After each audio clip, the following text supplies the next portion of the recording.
Welcome to Cable Channel 15 TV in Newport, Arkansas, and we again are experiencing some technical difficulties when it comes to Wi-Fi and internet connections, but we are on the road in Hoxie, Arkansas for what should be one great AAA football game between the Newport Greyhounds and the Hoxie Mustangs. These schools participating in this football playoff game are members of the Arkansas Activities Association as authorized by their school boards.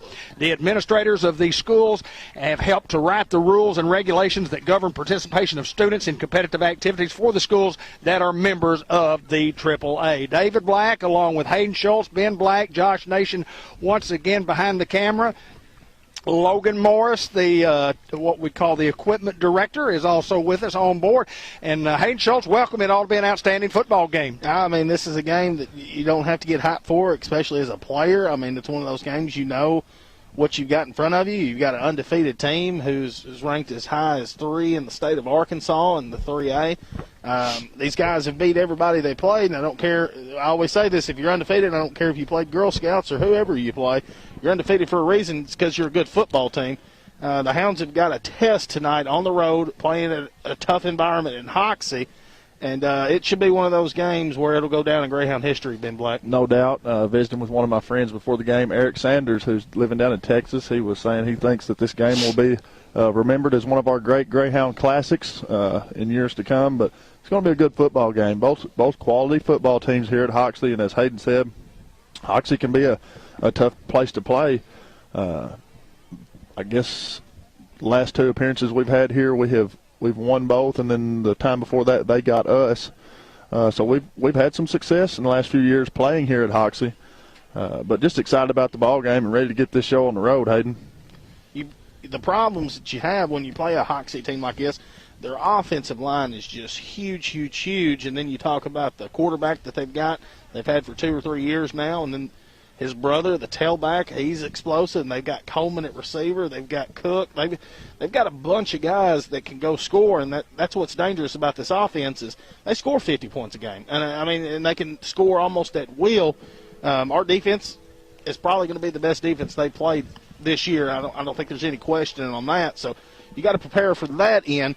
An offense just cannot get ourselves in a hole. When we get inside our own red zone, we've got to punch it in. You can't have any penalties like this against a quality team like Hoxie. Well, most people around the state of Arkansas that are watching, that follow us, know a lot about the Greyhounds, and we talk about Hoxie. And I mean, undefeated football team. Coach Sears has been here. It's his 22nd year. He's built a program, and he built it from the ground up.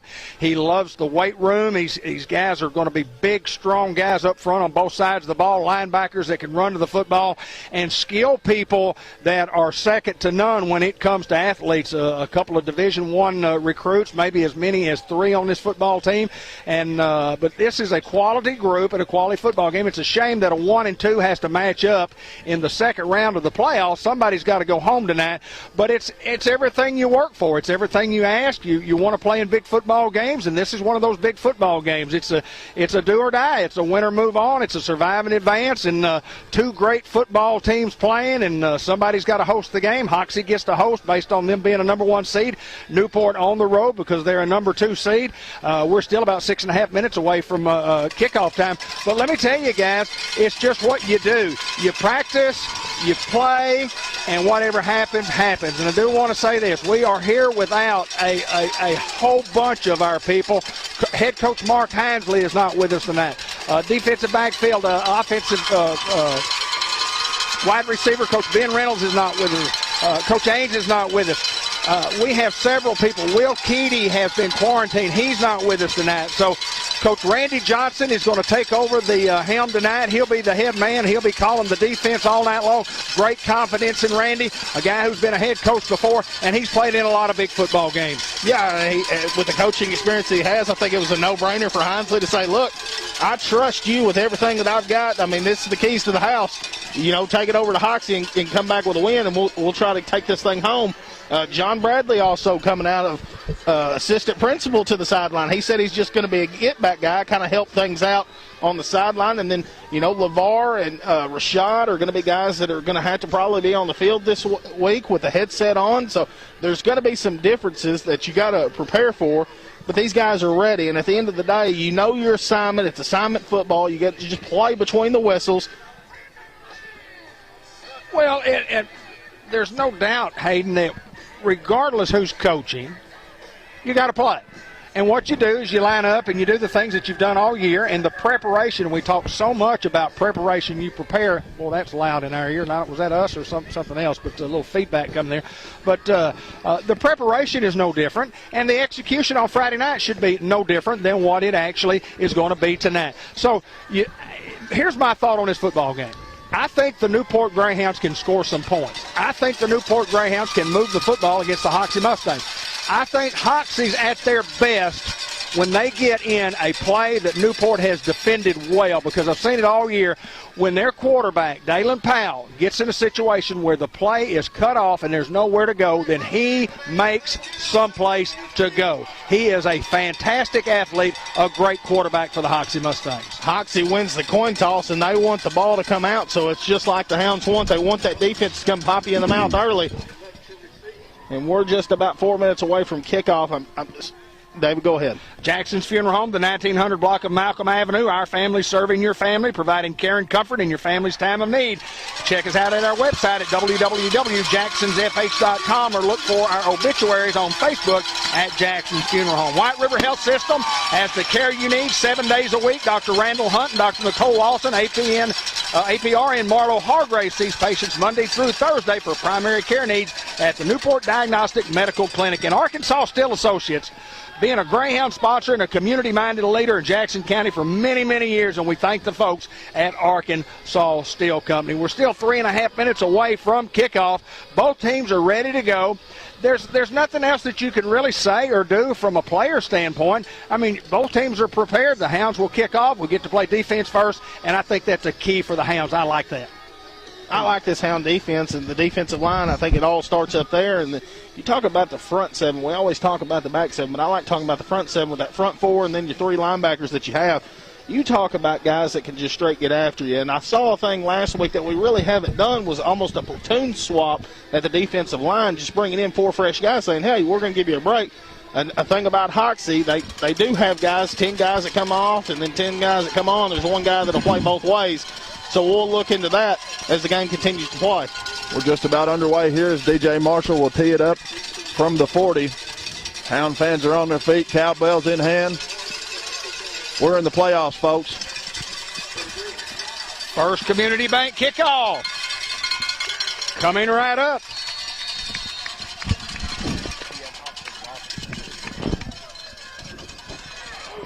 Marshall kicks it deep to Powell. And he's going to turn it around the 20-yard line. And a big lick right there, Antoine Hardaway, to start this thing off. Hey, that's how you set the tone right there, Hayden Schultz. You come out and you hit them in the mouth, and it's something I don't know if they've seen all year. What a lick. Put him in the clubhouse. Woo, Antoine with a dandy of a lick right there. That's how you set the tone to a football game. You come out, you hit them in the mouth, and you just see how they react. A 9-yard return on the kickoff for Hoxie as they'll start at the 29-yard line, 1st and 10. Snap, quarterback Keith. We do have a false start to start the game against the Mustangs. Back them up. Hey, this is what you want to see. This is when you test a team's character, when they have to overcome some obstacles. Hounds coming out fired up. Hoxie's not a team that really looks into that 1st and 15 because they've got the big play capabilities of getting a first down, but as a defense for the Hounds, you got to stop them when you get one. 1st and 15 for the Mustangs. Here's the snap. Fake quarterback Keeps tries to get around and he will be brought down. Jadarius Reed along with Theron Davis gets close to the original line of scrimmage, gain of maybe 4 on the play. Yeah, good job of containment out there by Reed. It's just a little read option by the quarterback. He decides to keep it around the end, and Jadarius brings him down. Hill had a chance. Need to play a little wider out there at the defensive end. 2nd and 11. Offside play. Hound defense doesn't fall for. Clock down to 11:15 and moving. Trips to the bottom of your screen for the Mustangs, and we have a flag. And it's going to be another false start against the Mustangs. Hey, everything's looking good here from a Greyhound standpoint. That's what you like to see. Abel Robinson, Jagger Robinson, the Robinson twins, as Ben likes to call them, at the defensive tackles. Colin Hill, Tyler Johnson at the defensive ends. Colin Crick getting the start tonight at a cornerback. Theron Davis, the other corner. Nunk, Jadarius Reed, and Chris Reynolds at the outside linebackers, and Antoine Hardaway, Chris Reynolds at the inside, and then Eli Alcorn at the free safety for the Hound defense. Second and about 16 here for the Mustangs. Snap, quarterback looking to throw. Tries to go out in the flats, and Chris Reynolds is there. Gain of a couple on the play, and we'll have some extra here. And that'll be another 15 yards on the Mustangs, and they're going in the wrong direction, David Black. Well, I know this. I'd watched some film earlier, and on the outside out there, you get some guys personal foul on those guys, and that's what you see from time to time is in a big ball game, people losing their cool, and that's what's happened to Hoxie right there. I don't know that they've had that this year that they've had their backs against the wall in this form or fashion.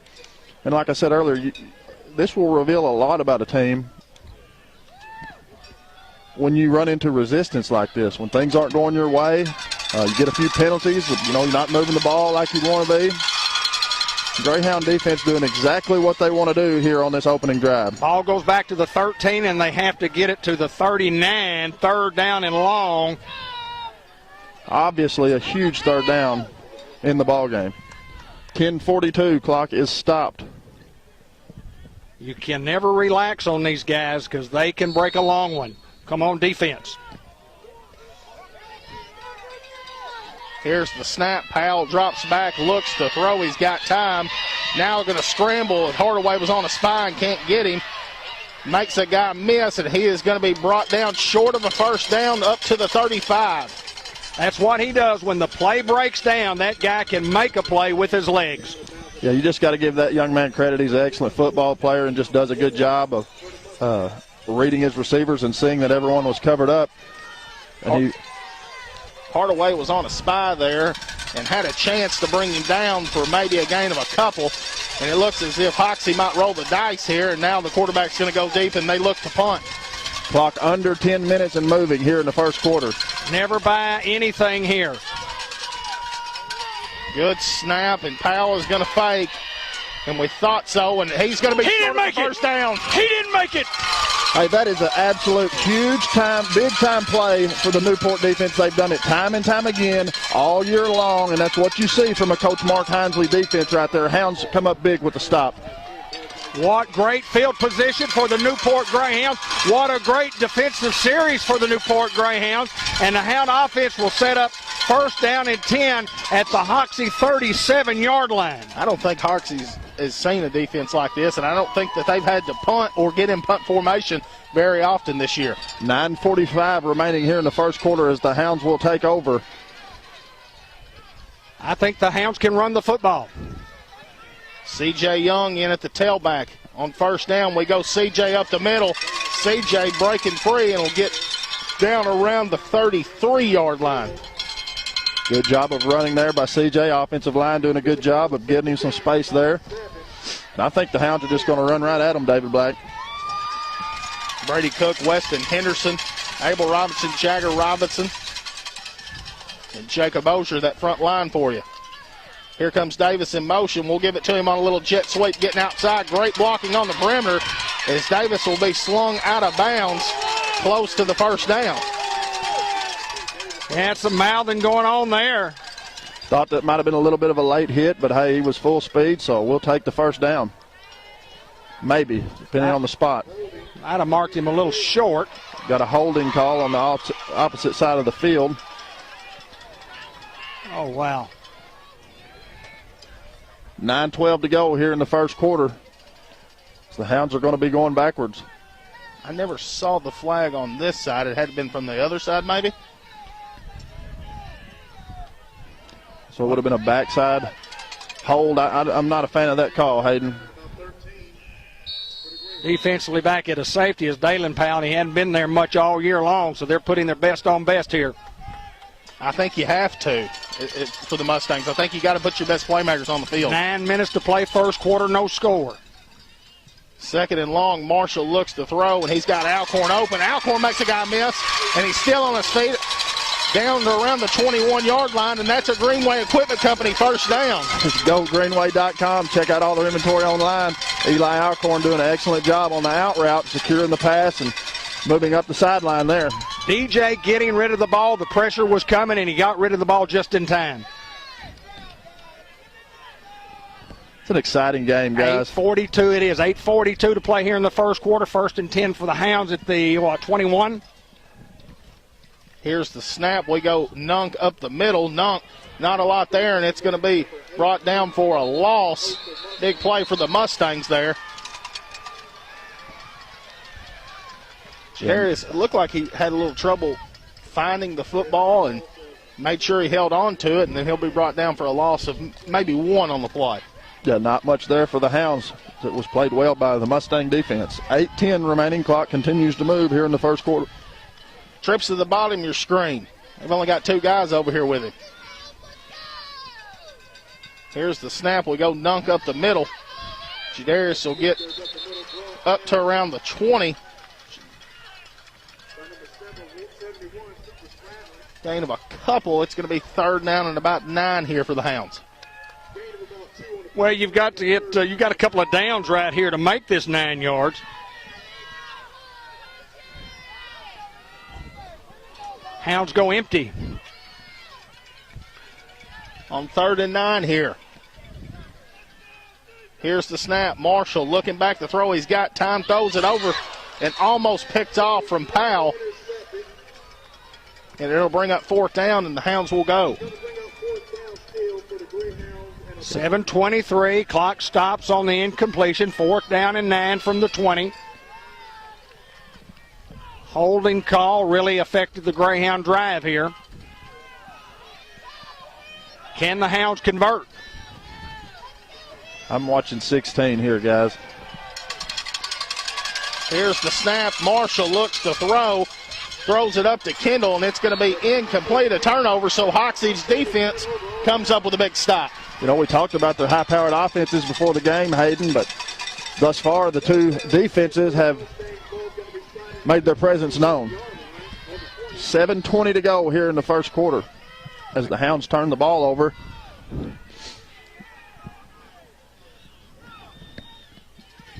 Ball at the 20-yard line for the Hoxie Mustangs. First and 10. Snap. They go Powell. Powell trying to get outside. Reed missing a tackle, and Powell is across the 50.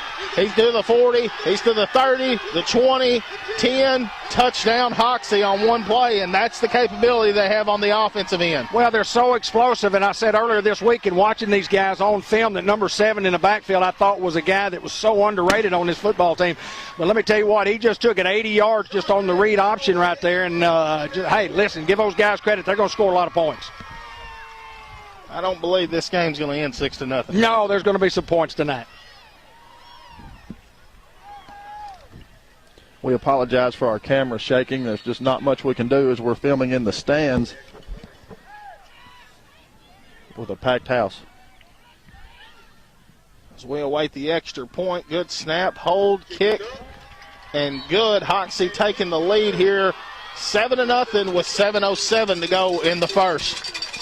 Well, jobs available at the McPherson Correctional Facility in the Grimes unit. You can call Crystal at 512-2214 for the Grimes unit, and call Sierra at 512-2274 for job information. And I just want to remind everybody about the football game being brought to you by El Puente Mexican Restaurant, by St. Michael's Health and Rehab Center, by I Care RX Pharmacy, located at 1117 McLean Street. State Farm Insurance Agent Andrew Roach, WRMC Orthopedic and Sports Medicine Clinic, and Merchants and Planners Bank for safe banking. So kind of a shock. You know, you get two defensive stands, and then all of a sudden a one play, that kid can go, and he went the distance. He goes 80 yards. Can the Hounds respond right here offensively? I still think the Hounds can run the football on these guys. Yeah, it's going to be a long ball game, and like you said, 7 points is not going to win the game. Got 7 minutes to go here in the first.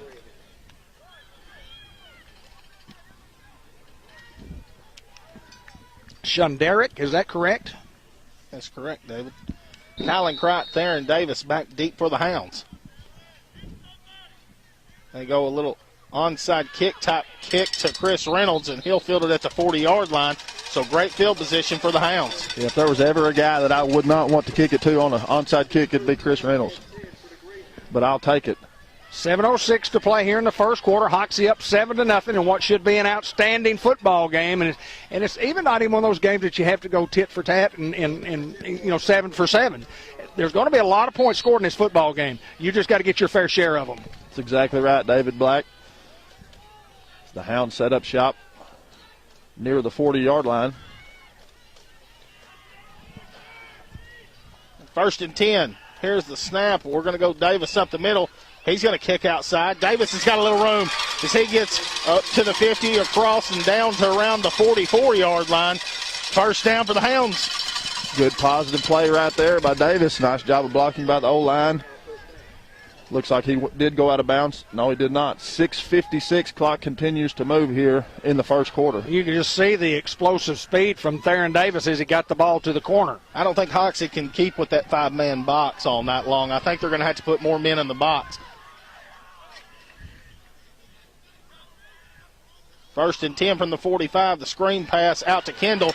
And Kendall's got a little room as he's going to have another first down for the Greyhounds as he's brought down inside the 35-yard line to the 32-yard line. First down again, the Greenway Equipment Company, first down. And again, extracurricular activity after the play with 13 and one of our players. And well, he's over here talking to our cameraman, Bug. Alton Walker. You got to cancel all those things out. I don't care. You got to play football, don't you, Hayden Schultz? Absolutely. Keep your mouth shut. In between the whistles. 1st and 10. Snap. They go Davis up the middle. Not a lot there for Theron Davis, and it'll be a loss of about 4 on the play. Might get forward progress on it.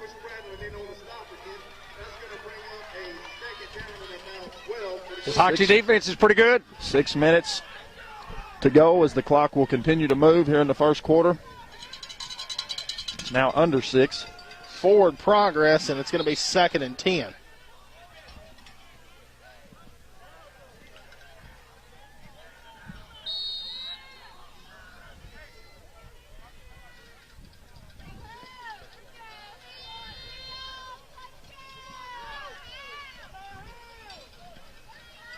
Davis at the tailback. Here comes Griffin in motion to the top. Here's the snap. Marshall rolling out to his right, looks to throw, doesn't have anything.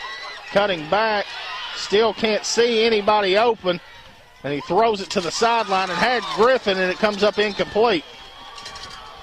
Marshall was just scrambling around there trying to find a guy. Had a couple guys open deep, but he just couldn't find them with the pressure from the Hoxie defense. I think that was a smart play there. You don't want to sell one into the end zone right there and give them an opportunity for an interception. You got 3rd down and 10 coming up, 5:20. You just need to get yourself in a position that you can make a 4th down play here, because the ball's at the 32-yard line, and it's 3rd down and 10. What will the Hounds come up with here? Chris Reynolds in at a tight end position. Trips to the top of your screen. Here's the snap. Marshall looks to throw. 6 men protecting Marshall. Marshall makes a guy miss, and he's going to be brought down for a sack, and a big play for the Mustang defense. Yeah, just not much there. They're just putting pressure on Marshall, and it's hard to throw when you got guys in your face like that. It'll bring up a 4th down for the Hounds. Now from the 35, do the Hounds elect to punt here? Would that be an option for the Hounds? 4th and 13 from the 35. Empty. Backfield once again for the Hounds.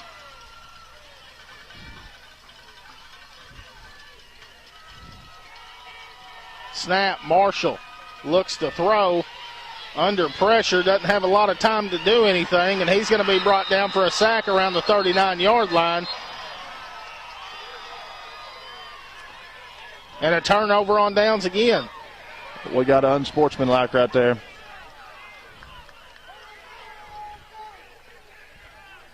Kids from Newport were walking away from the play. The kids from Hoxie were not.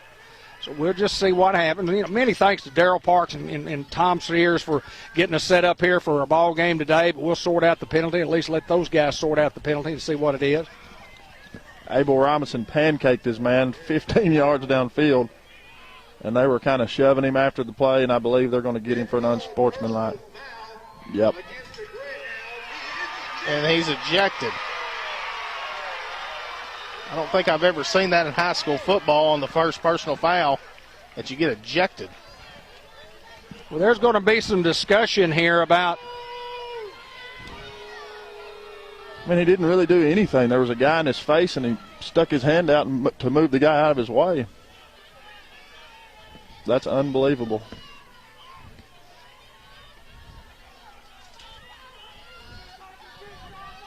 Weston Henderson will check in for Abel Robinson at that defensive tackle. That's a big loss for the Hounds on both sides of the ball. 4:28 to play here in the first quarter, and another flag here. So that'll give them 30 yards.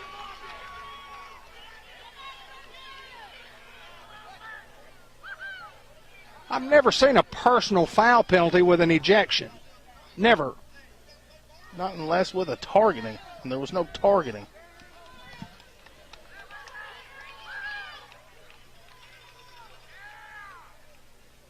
So the Hounds are going to get a 30-yard penalty here.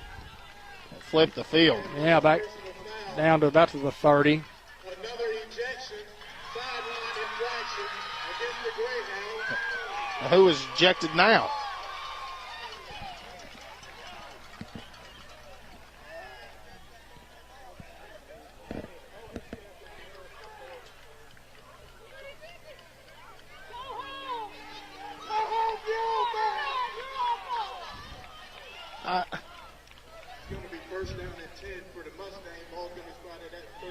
I don't know. I don't know either. I'm at a Lost for words. I don't know that there was another ejection. I don't.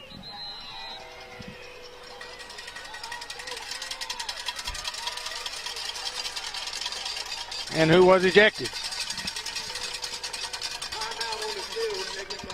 That's just, guys, that's unbelievable that you would eject somebody. Well, Coach Randy Johnson's going to get his crew back together. I mean, it's still early in this football game, and some bad things have happened here for the Hounds, and you just got to be able to overcome here. I mean, you get on the road, you get in a hostile environment, and you're playing a great football team, and you're going to have some mouthing back and forth, and we saw that earlier this year with our kids, and our kids didn't do any mouthing. We just made, what looked like to the naked eye, and being naked eye, I have one, that Abel just did a great job of pancaking his guy, and even if it's after the whistle or whatever, you take your 15-yard penalty, and I do not know why he was ejected. But he was, and so you have to move on. You have to move on from that. I think that's a good timeout right there from Randy Johnson. Gather his troops in there and say, look, guys, things are going to happen. We just got to keep battling. We got 4 quarters for a reason. It's going to be 1st and 10 for the Mustangs at the 31-yard line with 4:28 to go in the first quarter after we sort everything out.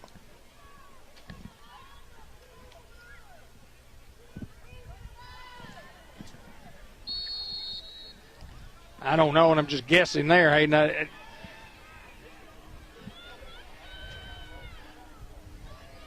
Come on, Hound defense. Snap. Quarterback keep trying to get outside and can't. Cuts it back up, and it'll be brought down around the 27.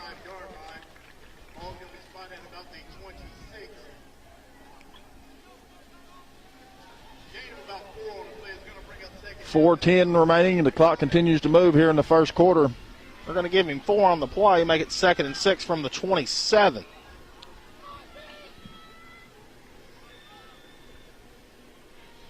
Dead play, Hound defense doesn't fall for.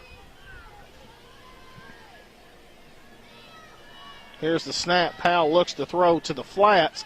Finds Coleman, and Coleman be out of bounds close to the 25-yard line. Great hands by the young man who transferred in here from Osceola.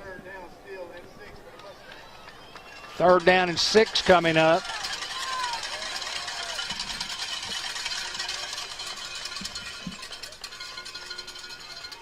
That's to the 25. Should be third and about 5 here now.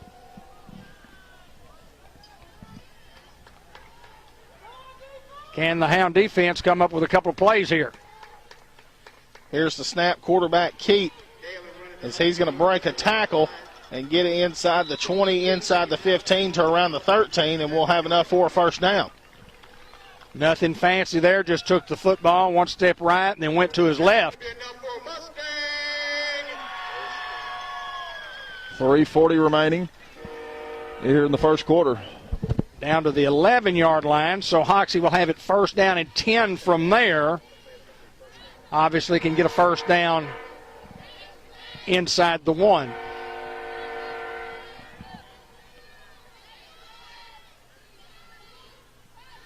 Snap, Powell handed off to Powell. Weston Henderson in that backfield, and there's a big lick right there by a few Hounds. Jadarius Reed and Jagger Robinson in on the play. Yeah, Jagger doing a good job at one of the interior lineman positions. Just a hard-nosed kid, always where he's supposed to be. Second down and 7 for Hoxie. 3:15 first quarter. Hoxie knocking on the door once again. From the 8.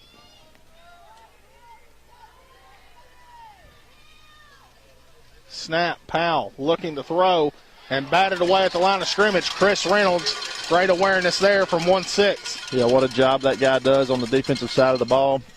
Always where he's supposed to be. 2:56, clock will stop on the incomplete pass. Fathead Pizza, one word, all caps, looking for the Fathead collision of the week, and we've already got one in the clubhouse.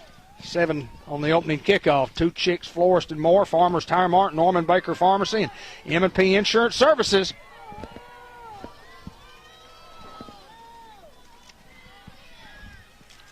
It's third and 7 from the 8-yard line for the Mustangs. Snap, quarterback trying to get outside, and he's got a little room as he's going to get into the end zone. Touchdown Mustangs. Nothing fancy once again. Powell just calls his own number and gets to the pylon, and we'll get in for 6.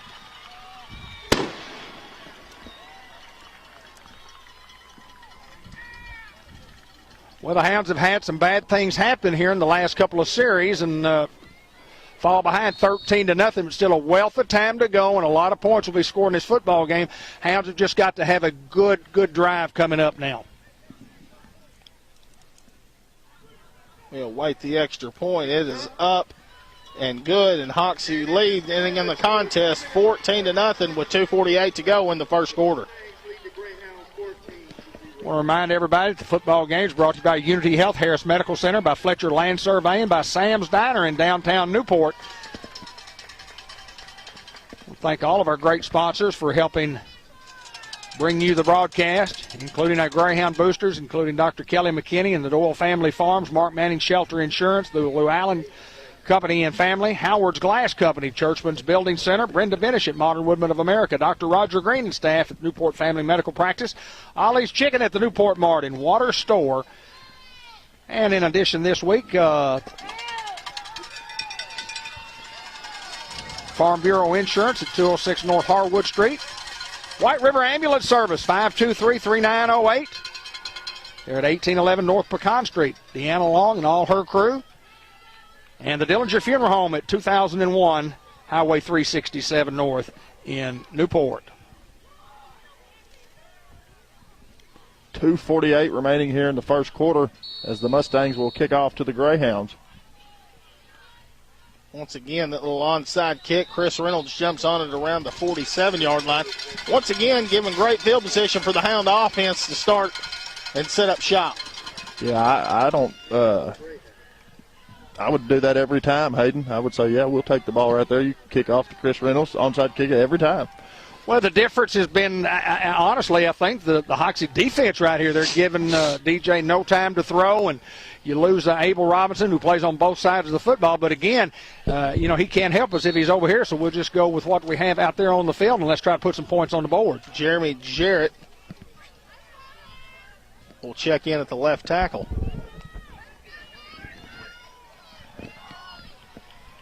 First and 10. Here's the snap. We go Ballantyne. Ballantyne. They're going to say he was down close to around the midfield. 2:30 to go here in the first quarter. Hounds get a couple on that play. 2nd and 8 from midfield. 2:26 remaining here in the first quarter. Hounds trail by the score that you see. Screen pass we throw out to Davis. Davis trying to make a guy miss and will go out of bounds close to the 45-yard line. Imperative that the Hounds get a first down right here and keep their hands on the football and keep moving. 3rd and 4. Yeah, Hounds need a big score here at the end of this drive, David Black. 1:55 remaining here in the first quarter. Hounds got it 3rd and 4.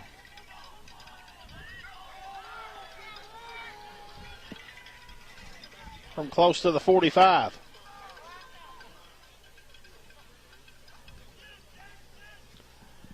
Hounds check to a different play here.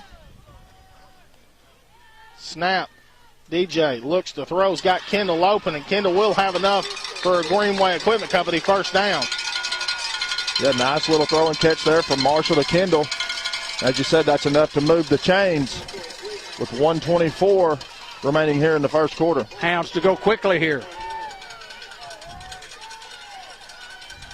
Keep the drive going, gentlemen. Under 1:15 to play, and we go inside with Ballantyne. Ball on the ground. Hounds will jump back on it, though. Boy, at the top of the screen, we've got two guys out there, and they're playing 20 yards off the ball. It's going to be a loss of 2 on the play. 3. Look at this setup right here. Am I seeing that right? At least 10 with trips to the top of your screen. Here's the snap. Marshall looking to throw. He's got all the time, and he's got Alcorn open. Alcorn's going to catch it, get in the end zone. Touchdown, Greyhounds. Now, David, he caught the football at the 5-yard line and was knocked in the end zone. If anything, it's a fumble, and he recovered it in the end zone. That's terrible. I've never seen anything like it. I've never seen anything like it. Well, I thought they might have some discussion because he did make that catch. He caught the football at the 5-yard line and was knocked. Is it too late to replay on that in the end zone? If anything, he fumbled. If anything, it's a fumble, and he recovered it in the end zone. That's terrible. I've never seen anything like it. That's pitiful. Wow. Well, guys, we knew coming into this thing where we were in the world. It's tough to win at Hoxie, I guarantee you. They've got some guys in their pocket, as they always do. Well, we're homers. We're for our team. But, I mean, that was an obvious touchdown, and the ground can't cause a fumble. Let's do it again, guys.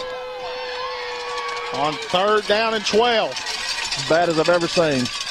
Marshall looking to throw, stepping up in the pocket. Doesn't have really anywhere to go as Marshall's going to keep it himself, and will have enough for a first down to the 30-yard line. 31 seconds remaining here in the first quarter. They take off a touchdown that the Greyhounds got.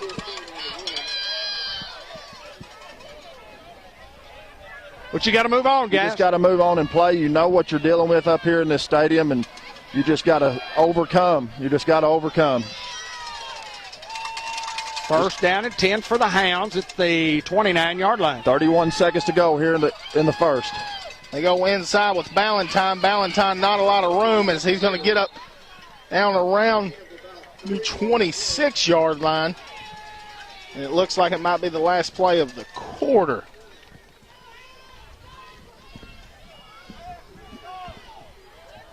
Well, the Hounds going to go quick here with 10 seconds remaining in the first quarter.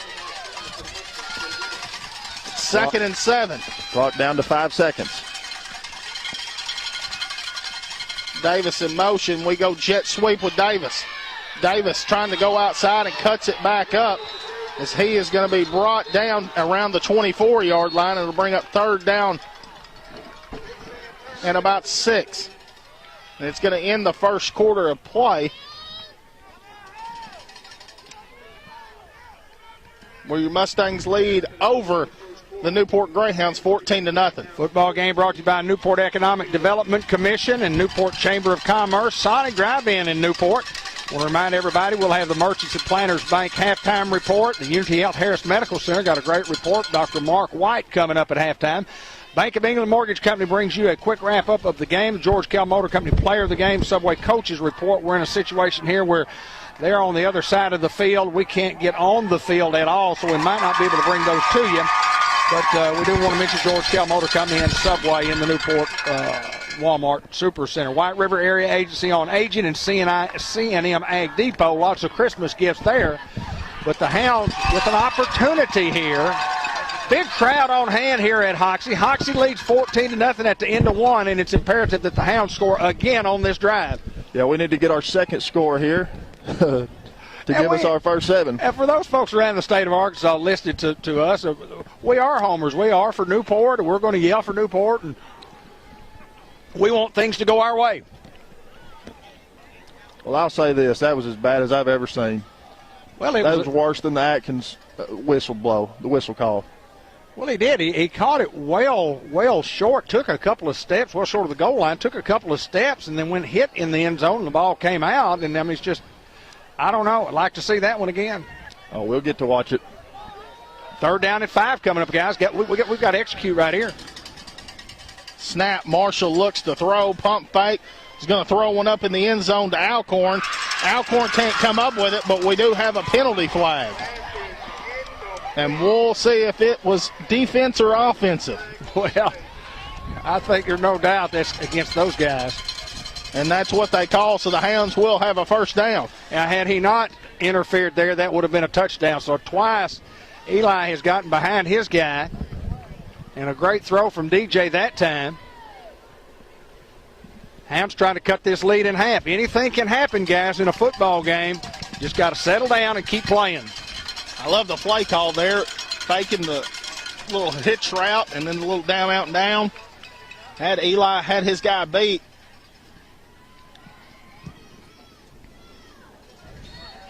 First down and 10 from what yard line?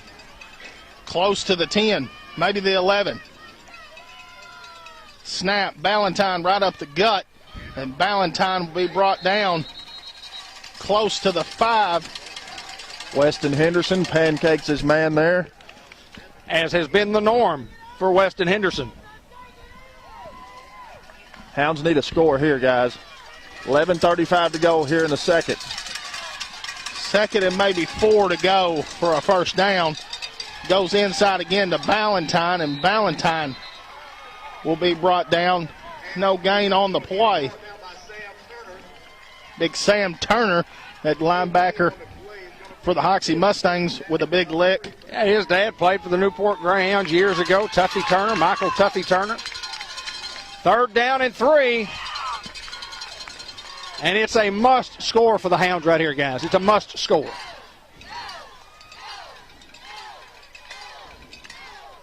Snap. Little toss sweep, cutting it back up is Ballantyne. Ballantyne won't have enough for the first down. 4th down. 3 chances from the 5, and the Hounds have not gotten a yard. Or 2 chances, and the Hounds haven't gotten a yard. Hounds got to find a way to punch it in here, guys, with 10:30 to go here in the second quarter.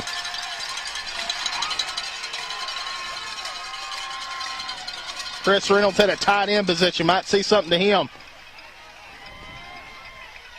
Snap, Marshall rolls out. Looks to throw, backside's got Chris Reynolds open in the end zone. Touchdown, Greyhounds! Good call, Hayden Schultz. That's a big-time touch. Chris Reynolds on a little tight end delay there. Just an excellent play call and great execution with a dime pass from Marshall to Reynolds. Hounds are not going away, folks.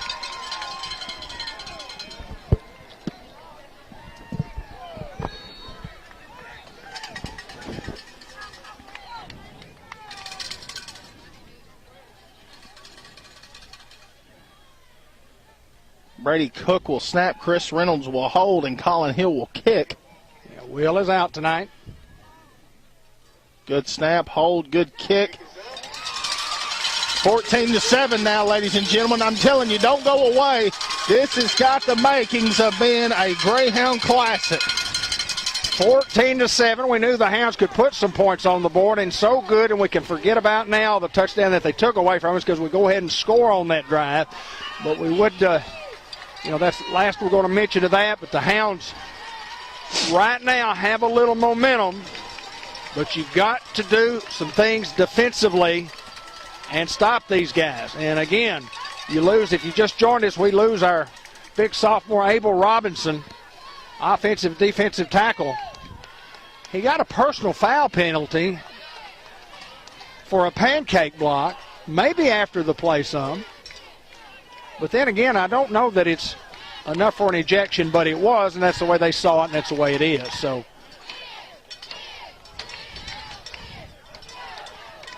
Jakeevan Davis will kick off for this Hound kickoff team. It's a First Community Bank kickoff. Go see him, Billy Keedy and crew at 2525 Malcolm in Newport, Arkansas. Hounds a while ago on a Bratcher Real Estate drive, and boy, it was a big one. And if you need real estate, we recommend the folks at Bratcher Real Estate.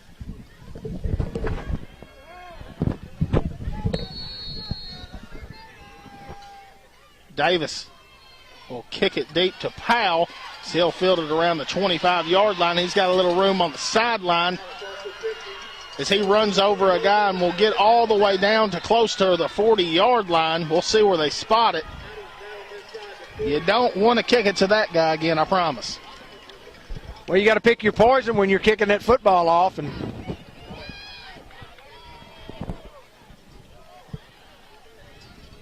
10:06 to play, 14-7 in favor of the Mustangs. A scoring machine. They average over 50 points per game. And we've seen why. Inside the 40 to the 39 is where Hoxie will set up for 1st and 10.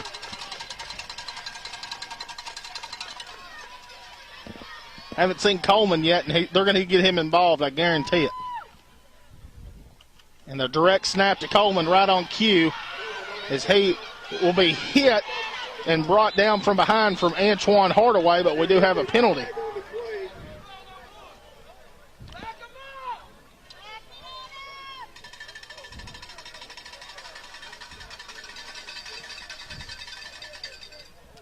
Holding against the Mustangs. From the spot of the foul. One of those deals, whether you're playing offense or defense, and whether you're for Newport or Hoxie, I think that call right there is one of those where you need to come back to the line of scrimmage. If that were Newport and they had a holding call, I would say the same thing, and instead of a spot foul. I mean, a guy could run for 30 yards and then get penalized 10 and still have a first down. It doesn't seem fair that happens, but bring up 1st down in about 13 from the 42. Explosive offense here.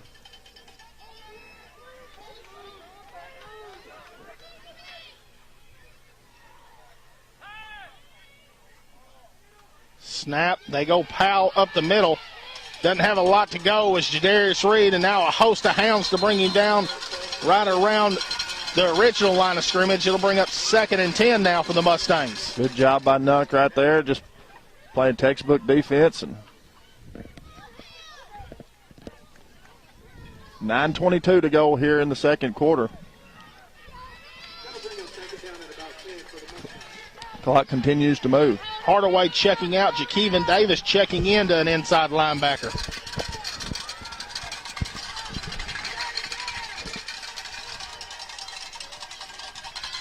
From the 39, here's snap. Quarterback Keat calls his own number, and there's a big lick once again. He's picked up in the air, and a big lick, and the Hounds jumped on it, and they're going to call an inverted whistle, and rightfully so. I think the play was dead, but we do have a penalty, so we'll have to sort that out. We're not happy with it, but I think it's the right call. The play was over. The play was dead. David, I cheer for the Newport Greyhounds. I do, and you know I do. But I'm one of those guys where I see both sides of it. Sure. And I'm going to call it like I see it, and I believe that he was down for a loss. Now we'll have to sort out the penalty flag here. As they'll give him forward progress to around the 37. Called the penalty against the Mustangs. I didn't see what the call Looked like was. holding. 3rd and 10 or 2nd and 20. I believe I take the 2nd and 20. But I will say that reminds you of old school football right there. A big pop and 11 guys coming to get him. That's what you got to do to get 13 down. He's a load. Yeah, he's a big man.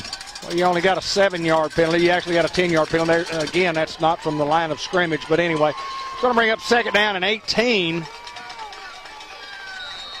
with 8:52 to play here in the first half. From the 47. Snap, Powell looking to throw. Looking downfield. He throws it, tries to go to Coleman, and it'll come up incomplete and bring up 3rd down. What's great defense there by Theron Davis. Theron had him all the way. Norvay Alexander in the backfield for that Hound defense putting pressure. And David said it for 30 years. It's hard to throw a football when you're on your butt. Hey, no doubt about it. Theron Davis also in there to break that pass up. Just a great job of defense by the Hounds there. 8:38 to go. Clock stops on the incomplete pass. You're talking about some great history sitting in our stands in front of us. Coach Tim Branham, Coach Kenny Black. That's my brother. I can't even say his name. Great Greyhound coaches. 3rd down and about 19 here for the Mustangs. Looks to throw as Powell. He's hit by Tyler Johnson. Intercepted. Picked off by Tristan Griffin. Tristan Griffin with an interception, and the Hounds have got momentum now, boys. That's new life, guys. That's new life. The Hounds battling back, overcoming all obstacles. That's a big, big-time play in this football game. Tristan Griffin's going to get the interception, but let me tell you who calls that. That's Tyler Johnson, 44 in the backfield, laying the wood on Dalen Powell. I love it, guys. We're fired up here. Our Greyhound fans are on their feet, and we apologize for the shaking of the camera, but hey, these stands are just rocking. Nation's doing all he can do. He's doing all he can do, guys. We apologize. It's probably going to get worse before it gets better. 8:29 remaining here in the second quarter. Hounds get the football. Look at this cushion they have down here. Now here they come up a little closer. We'll have a penalty flag. That's usually motion on us. There is a flag on the play. I think we had someone leave a little early.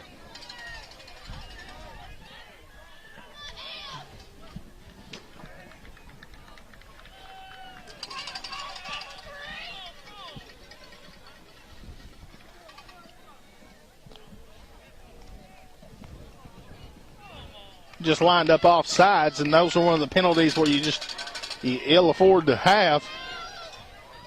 Well, you got to overcome right here, guys.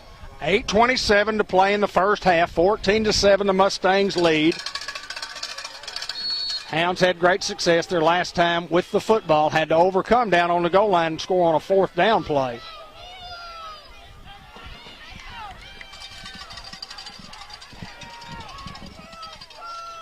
Here's the snap. Marshall throwing out to Griffin. A little screen pass, and right on cue is Griffin as he'll get up close to around the original line of scrimmage. I think we've got to keep running that. If they're going to give the room like that, I trust our guys to lock up on a guy and get 5-6 yards at a time. Yeah, we've done a great job all year on the perimeter blocking and had a lot of success with that. We're going up top to number 10 here. On 2nd and 9 from the 44. 7:50 to go. Snap, we go Davis up the middle. Davis gets across midfield close to the 45-yard line, and it's another Greenway Equipment Company first down. Hey, big first down there. Nice job of running by Davis. The O-line giving him some room there. 7:44 remaining here in the second quarter. Clock will roll when the chains get set. We got to get Theron Davis rolling. I think right now is the time you got to get him rolling.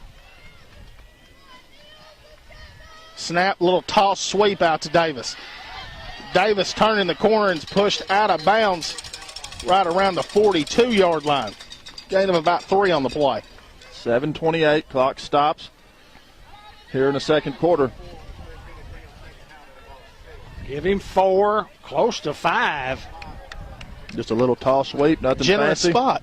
From what we can see over here, guys, we are in the elements. We are in the stands. We're right where we want to be, guys. You're absolutely right. Welcome all around the United States to the broadcast. Here's the snap. DJ looking to throw under pressure and just going to keep his own number, and it'll be brought down inside the 35 to around the 34, and another Greenway Equipment Company first down. Big first down there by Marshall. He just gets it on the ground. Chris Reynolds telling Jordan Johnson down here something, and I'm betting that the guy is 10 to 12 yards off of him. Hey, Coach, 15. What do you think about throwing me one out in the flat here and see if I can make a move?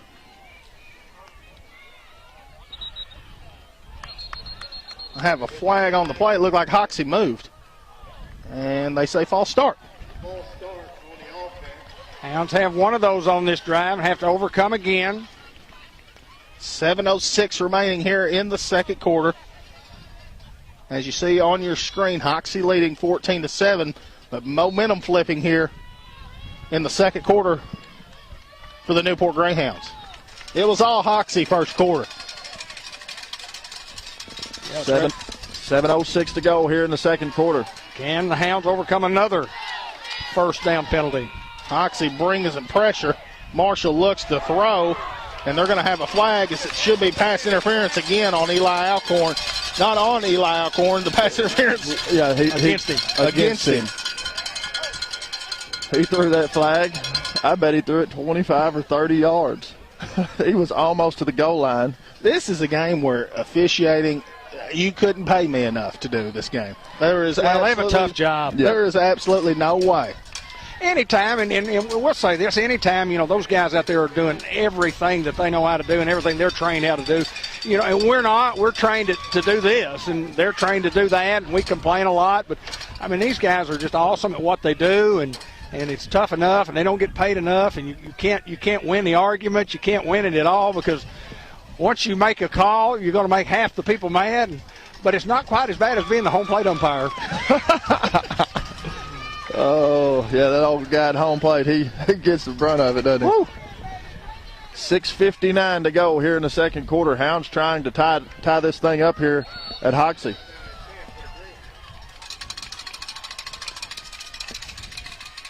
Will be 1st and 10 for the Hounds, and as we go up the middle, Davis gain of a couple on the play.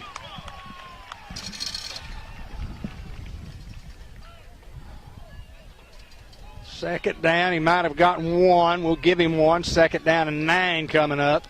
6:40 to go here in the first half.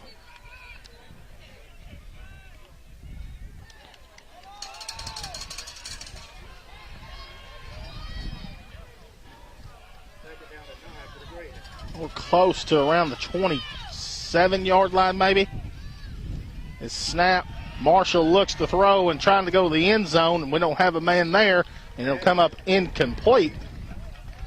So you come back to the drawing board on 3rd down and 9, and you got a couple of downs to get these 9 yards.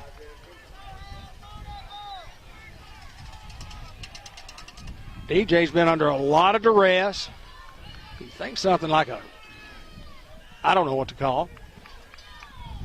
Coach Jordan Johnson does. I trust him to call it right here, David. Pull one out of the hat for us right here. Snap.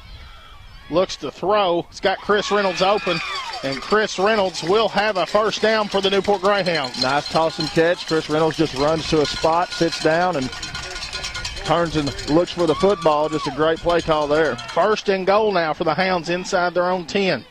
6:08 to go here in the first half. About said first quarter. Clock moving. 6:05 now.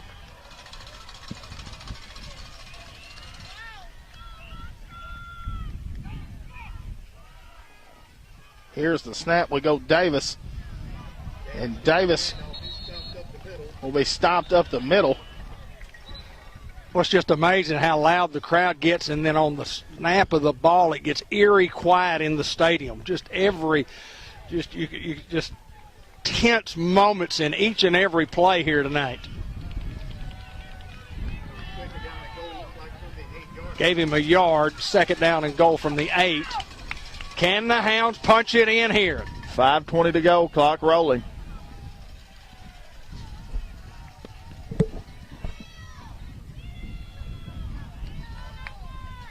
Chris coming in motion. Here's the snap. DJ looking to throw.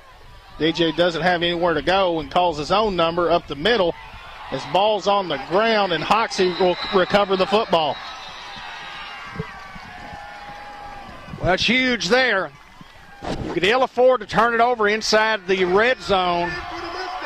And Hoxie will get the ball with 5:03 to play here in the second quarter. The Hounds trying to go in and tie this thing up and just lose a fumble on third down and goal from the 8. And the ball's recovered back near the 15-yard line. Where's the ball, Ben? Maybe at the 12? Can't really tell, D-Black. So the Hounds have got to play good defense here, Hayden. Ball is on the 11-yard line. A tremendous momentum swing against the Greyhounds for the Hoxie Mustangs. You just have to ask your defense to go out here and bail you out.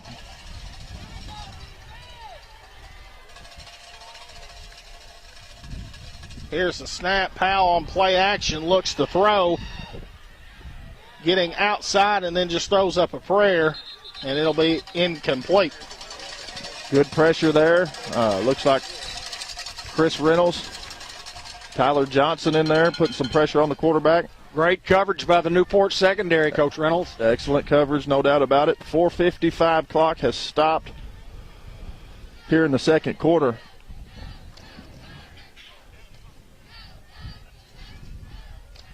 Hounds need a big play here, guys. Well, you just got to do your job here, and you were fortunate enough to get the interception, drive all the way down there inside the own 8-yard line, and things happen. So you just got to get a 3 and out here and get good field position and go down there and try it again. Eerie quiet again. Powell just calls his own number. Chris Reynolds lays out and misses him in the backfield, and Powell will be brought down.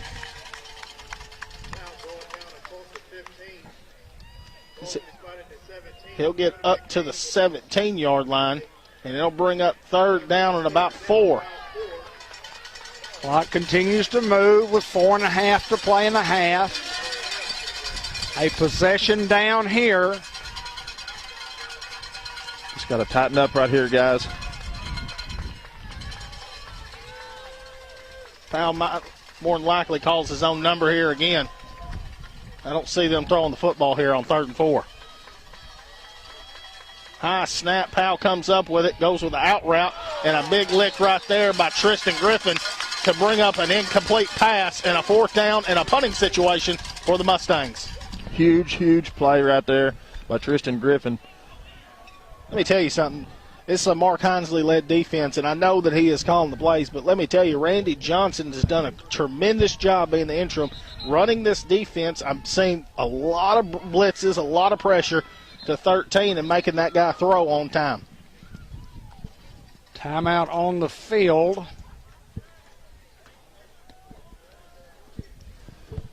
To reset the 25-second clock. Hoxie might run another fake here. Now they could. Let me tell you what, they're a gambling bunch. And they're a good bunch. I mean, a 4th down, 4 yards to go. Just got to tighten up and do your job right here, guys. Hounds don't have anyone deep here. And Powell will punt this one away and take a good Hoxie bounce inside the 30-yard line to around the 28-yard line. So Hoxie flips the field, and the Hound defense does what they should do with 3:54 to go in the second quarter. Well, the Hounds had it inside the 10, couldn't score, brought the defense on. The defense does what they are supposed to do, as Hayden just says, and they get the football back with 3:54 and a lot of time and an offense that you've seen signs of greatness. And it's there, and we've just got to put it together on this drive right here. I think you got to go to 1. Eli Alcorn, he either is beating his guy deep or getting 15-yard penalties because he's still beating his guy deep. I agree 100%, Hayden. keep in mind, Hounds will get the football at half, so we need to try to score right here if we can. Snap, Marshall looks to throw. Marshall under pressure again. And it'll be brought down around the ridge to the line of scrimmage. Bring up 2nd and 10. 3:38 to go. Clock continues to move here in the first half. Brought down with no gain is going to bring up 2nd down and 10 still for the Greyhounds. Offensive line just battling up front, doing what they can to give DJ as much time as possible. DJ getting a lot of heat off the edge, and when they bring more guys than you've got to block, DJ's got to make a decision. Here's Eli here, or Chris, at the bottom of your screen. Here's the snap. DJ got time now to throw, and he throws one up, and Isaiah Kendall goes up and gets it. What a play by Kendall. Powell was there to make the interception, guys, and Kendall just comes in and takes the football away. That's a huge, huge play by that young man right there, number 10, and a great pass by DJ Marshall. 3:02 to go here in the second quarter. Hounds moving quickly in big chunks. That's why he's a big-time receiver, guys. 3 minutes, clock moving. Hoxie not had any success when they don't bring more than 5. You don't give DJ Marshall time to throw to athletes. Snap, Marshall throws a little hitch screen to Eli, and it'll be up short, incomplete. Bring up 2nd and 10 with 2:40 to go in the first half of play. Eli just lost his footing there, and that's something we talked about last week. You know, the field was real, real damp. When you're playing on artificial turf, it's a lot different than playing when we played, guys, when it was just grass. When you have 65 degrees in the day and then it goes all the way down to low 40s, I mean, you're going to get a little dew on the ground and things like that. So 2:40 to play here in the half. 2nd and 10. Snap, Marshall looks to throw, goes low and tries to go to Kendall and will come up incomplete and bring up 3rd down and 10. Trying to catch them on little hitch routes as they keep playing off on us. Well, they're giving us about a 12-yard cushion. 2:38, clock stopped on the incomplete pass. Watch Kendall over here over the middle of the field as we got trips with Kendall, Griffin, and Alcorn. Reynolds by himself at the top. Davis in at the tailback. Here's the snap. DJ looks to throw and it's pressured, and it'll be brought down for a big sack. And Hoxie just buys out there and brings 7, maybe 8 in on the blitz, and DJ doesn't have enough time to see anything, and it'll bring up 4th down. Yeah, they just brought the house there. It's a good call on their part, good execution. Hounds got a decision to make here. Well, they're going to stay in the huddle as long as they can, let the clock run. I cannot believe that Hoxie does not call timeout here. Saving all 3 of their timeouts. Hounds will use one and make a decision. It's 4th and 15, and I think punting would be the decision to make. But then you've got to consider that your snapper, Will Keedy, is not here. That's something that would go into the equation. And also what those guys tell you out there on the field. Sure.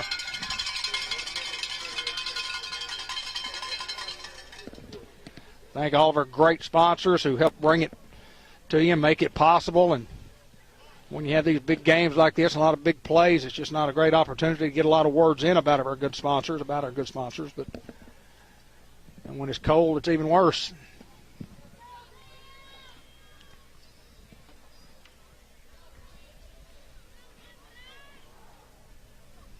Hounds will bring the punting team in, trailing 14-7.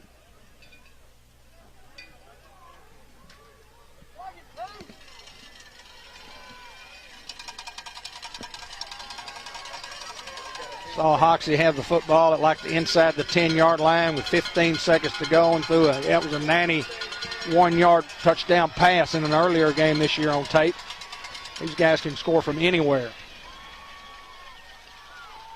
I don't think Hoxie's buying ever going to punt.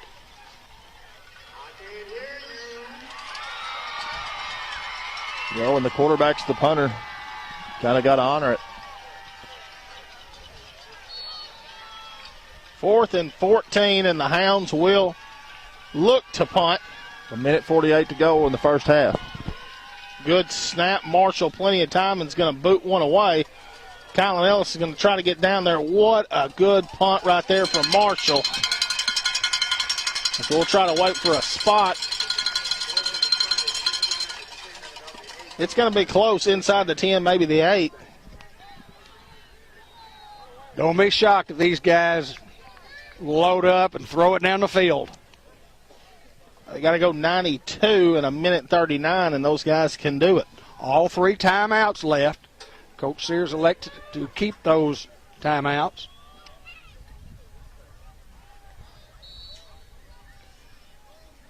$1:39 to go in the first half of action, guys.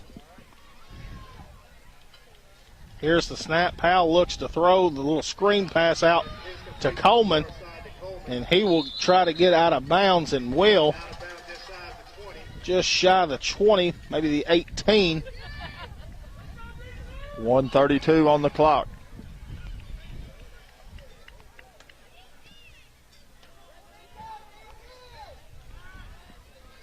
Get on the road, and we'll make sure the clock starts on That's going to be enough for a Mustang first down. on the snap.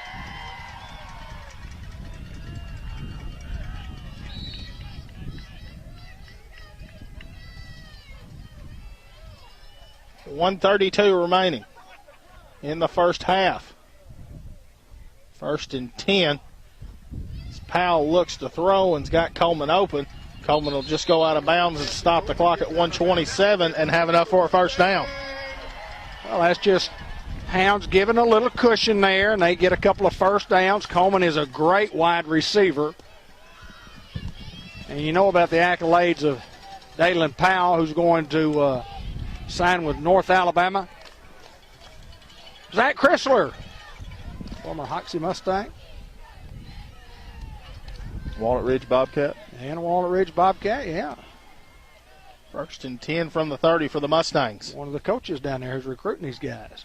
Here's the snap. Powell, quick fire, and will be brought down close to the 40. Chris Reynolds along with Jakeevan Davis. I believe that's Forrester with the catch for the Mustangs. Good athlete. Doesn't get a lot of touches. Clock at 1:10 and moving still here. Just can't give up the big one here, guys. Watch Coleman try to go deep here. Now Powell going. Here's the snap. Powell looking to throw under pressure. Throws and finds Forrester over the middle at the 45. We'll have enough for a first down. The clock at the 48-second mark. And we'll roll when they start the chains, or move the chains, excuse me. Clock is rolling now under 40 seconds. Come on, D. You got to have a hold, guys. You got to have a hold. Snap. Powell looking to throw. He's got time. He's got Coleman open, and he just cradles it close to the 40. And Hoxie will call a timeout, stop the clock at 26 seconds. They brought the ball inside their own 10-yard line into Greyhound territory here.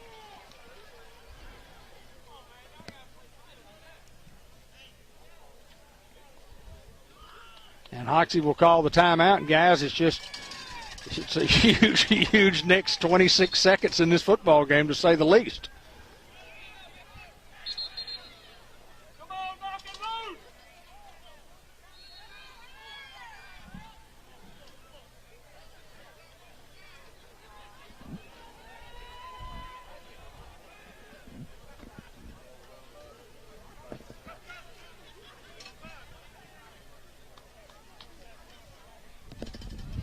Eerily quiet, guys. There's a penalty flag that I never saw, and they're moving ineligible receiver downfield, so they'll go back to midfield.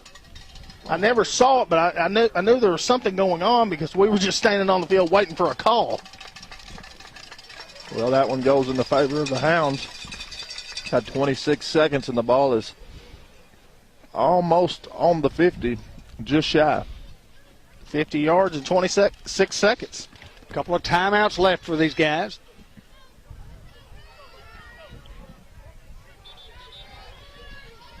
This is playoff football right here. Yeah, it is. It's cold. It's November. It's after Thanksgiving. It's on the road. It's just fun. It's just fun. It's what it's all about. That's what it's all about, David Black. Nothing like playing in November.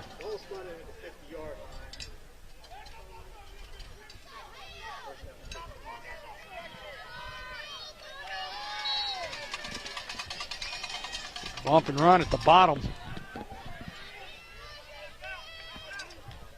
Here's the snap. Powell looks to throw. Throws and's got Coleman open and just through his hands. And bring up third down as the clock stops at 19 seconds. And Coleman catches that. He might have a chance to just run out of bounds, and he might have a chance to plant his foot in the ground and go score. Dalen Powell on a dime, man. I mean, he was accurate as he could be, and Coleman just missed that one. And he was working against Theron Davis. He just made a move. 19 seconds to go. Hounds have got to put a little pressure here. I don't like the bump and run.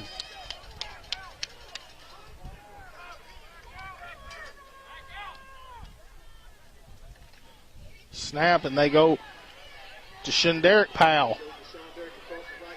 And he is going to be inside the 40 to close to the 39-yard line.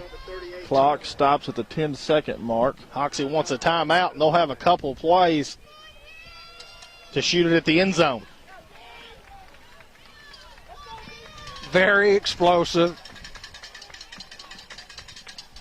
Executing to perfection. And it's 3rd down and 3 coming up, and timeout for Hoxie. And we brought a little pressure that time with Jadarius. They handed off the football, but who knows? Well, you think they'll throw the football here. Well, maybe not. Still with the timeout left. Just don't let them catch it for a touchdown. Hold them short of a touchdown for a couple of plays.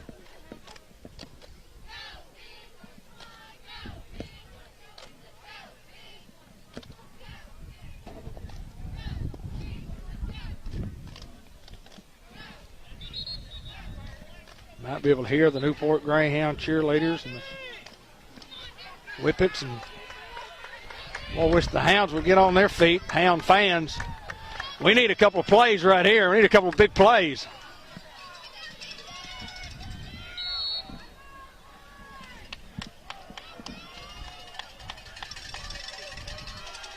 Hounds will get the ball to start the 3rd quarter, so these next couple of plays Powell drops huge. back. He's under pressure, hit, and his pass is batted away from Griffin. And it'll bring up 4th down and 3, and the clock will stop at 5 seconds. So now Hoxie's got to get creative and go to the end zone. Jadarius Reed comes off the edge scot-free. Hoxie going to burn their final timeout, it looks. Yeah, because they're only going to get one more play here, and they've got to come up with something that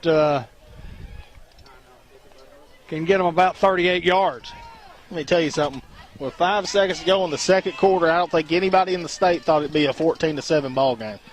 Well, it happens a lot like that when you got 2 great offenses and the preparation has just been there and execution has been there defensively from both squads. Hounds getting the football down inside the 5-yard line. A couple of drives ago, it didn't look like they were going to get in, and they did get in on 4th down and from like the 5-yard line after a couple of plays of nothing, and then they got down there again and then fumbled the football. I guess that was on a 4th down play, correct? So here's a 4th down and 3, 5 seconds to go. Will the Hounds bring some pressure, or will they just play deep, try to knock the ball down?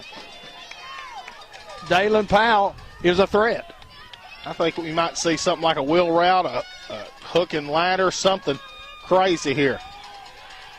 As Powell steps up, fires it, tries to go to the end zone and bat it away. And that's going to end it here at the half. C.J. Young gets a deflection, and the Hoxie Mustangs lead over the Newport Greyhounds 14-7 going into half. What a first half. Well, the halftime report's going to be brought to you by Merchants and Planters Bank when we're just about ready to go for that.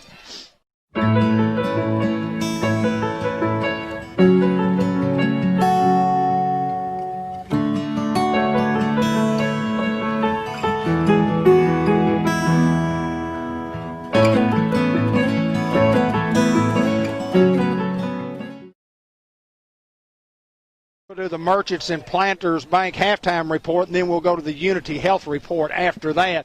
And Hayden, 14-7.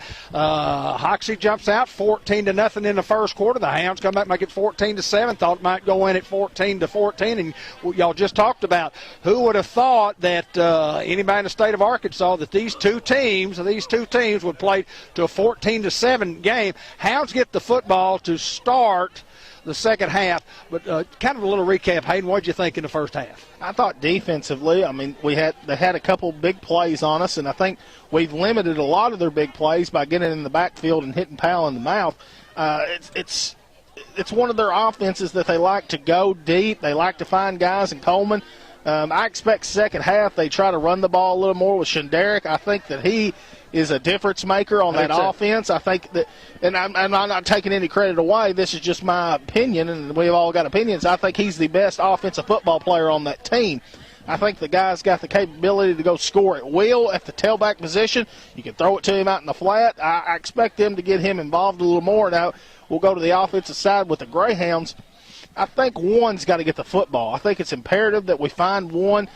Davis, we've got to get him involved a little more, and Kendall with only the one grab that he's got. But the thing is, these guys that are playing defense for Hoxie right now are the same guys that are playing offense that haven't played defense. They're their best athletes. They have to match up athlete for athlete with us, and I think they've done a really good job of that.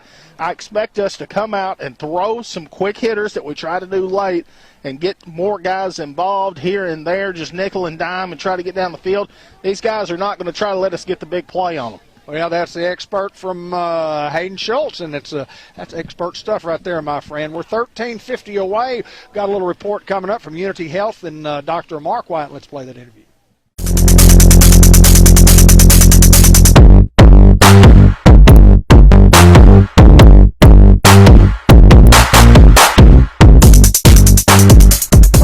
Pleasure to join Dr. Mark White with us today at Unity Health Harris Medical Center. And Dr. White, welcome to the program. Thank you. Glad to be here. Talk a little bit about Dr. Mark White. Talk a little bit about where you grew up. Talk a little bit about your family. Tell us a little bit about you, because you're new to Newport, Arkansas. Sure, yeah. So I was born in Chicago. I won't say when.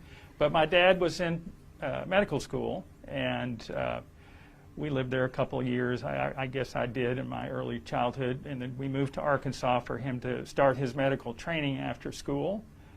We spent a few years in Oklahoma, where he served some smaller hospitals there. Came back to Little Rock, finished his medical training, and then in 1970 he took a job in Searcy as a gastroenterologist, internal medicine.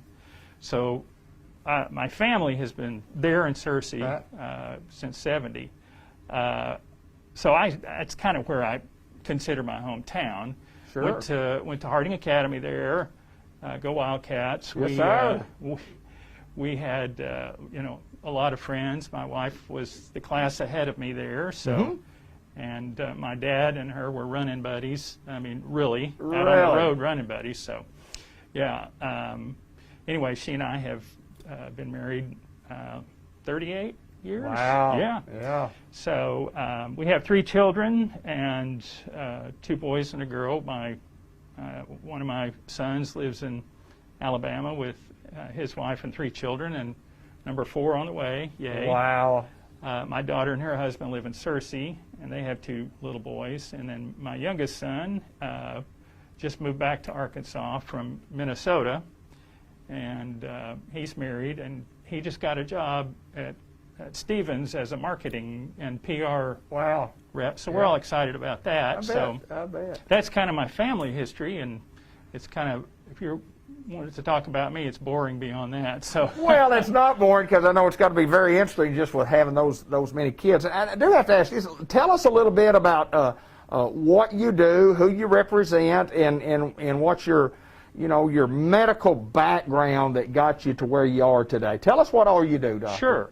Well, as a radiologist, we typically, what we do is we view what we call diagnostic imaging procedures.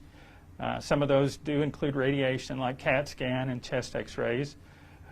Some of them do not include radiation, such as ultrasound and MRI and those types of things. But a lot of types of those medical imaging procedures, which we call diagnostic radiology. And then above and beyond that, and that, I should say, part of that diagnostic radiology includes mammography. But then above and beyond the diagnostic part, some of us will do what's called interventional radiology, where we use image guidance to direct a biopsy apparatus into an area we want to biopsy, or assist us in drainage of a fluid collection or those types of things. So that's kind of what the radiologist does. Of course, we do consult. We try to give people an idea of what the best imaging study is for their patient, the individual patient.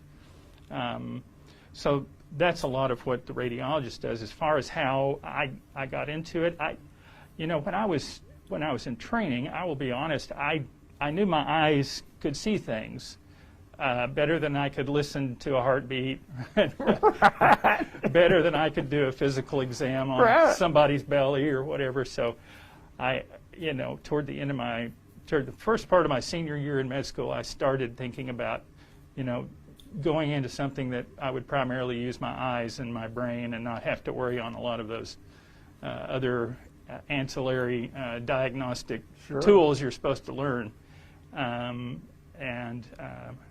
So did that answer everything? Well, I think, pretty much so, about what all you do. Now, you bring a special service to Unity Health Harris Medical Center that we haven't had before, and kind of explain what that is. When you come in, you get your mammogram, and we encourage people to do so. You need to get mammograms yearly. We follow CDC guidelines right here at Unity Health Harris Medical Center. But you can come in, you can get your mammogram, and you come into play where and how? Well, I'm here on the days we do diagnostic exams. A diagnostic exam could be a mammogram or an ultrasound or a combination. And this is a woman who has been referred in either because of an abnormal screening mammogram, or we're following them because they've had prior breast cancer, or they have some symptomatic complaint about one of their breasts. So we will try to evaluate the area of concern, for instance, if they have a symptomatic lump or something like that we're feeling. Typically we start with ultrasound, and if they haven't had one in a while, we'll look at both sides just to be sure there's nothing hidden on the other side. If there is a concern, we'll do the diagnostic mammogram in addition to that, where we will kind of hone in on the area of interest mammographically. And then we'll do an ultrasound examination. Ultrasound is like what you get with, if you're having an OB ultrasound. It's a sound wave. There's no radiation, a safe exam. And then if we identify the area with ultrasound, then what we're able to do is do what's called ultrasound-guided interventional procedures. Now, when you stand at the table or the bed on which a patient, is placed for the comfortable position to do the ultrasound in, I'm able to hold the transducer, which is the little paddle that transmits and receives the sound waves that are part of the study, that are integral to the study being done. And I'm right-handed, so I'll hold that with the left hand while I'm viewing the screen, and the patient will be here. And then with my right hand, I can, after I've numbed it up and cleaned it up, I can place the needle, and I can track it on screen, mind you, but I can track it into the area of interest. Wow. So we anesthetize that way so we can get all around the area of concern. And by doing the guidance, we feel like we're in with the needle the least amount of time we can be. It's less invasive than surgery, although with current surgical techniques, a lumpectomy or, a lot of those are same-day services. but we feel like that gives us a targeted approach to an area of interest, and we just remove little pieces of, we call it tissue, and we send that to the pathologist to interpret and give us a result, which is we typically get pretty good quick turnaround for the patient and her doctor. So it's basically a biopsy that day in the office once they come for that test. Right. That is awesome. Right. That is absolutely awesome. And I will say this, you asked about, I like mammography. A lot of people shy away from it as far as, just for different reasons. Let me just say that. But I also enjoy doing interventions, and it's kind of funny that the two areas that I really feel like, okay, these are my niche areas, kind of can overlap in the, in this image-guided biopsy process. So really works for me, and I feel like it's a good service for the local folks too. So it's kind of a blessing in that way. I know that you have come highly recommended, and the folks at Newport, Arkansas at Unity Health Harris Medical Center are thrilled that you are here and helping the folks in this area in what you do with your expertise, and we appreciate you, sir. I appreciate that. Thank you. Dr. Mark White, Unity Health Harris Medical Center right here in Newport, Arkansas. Thank you.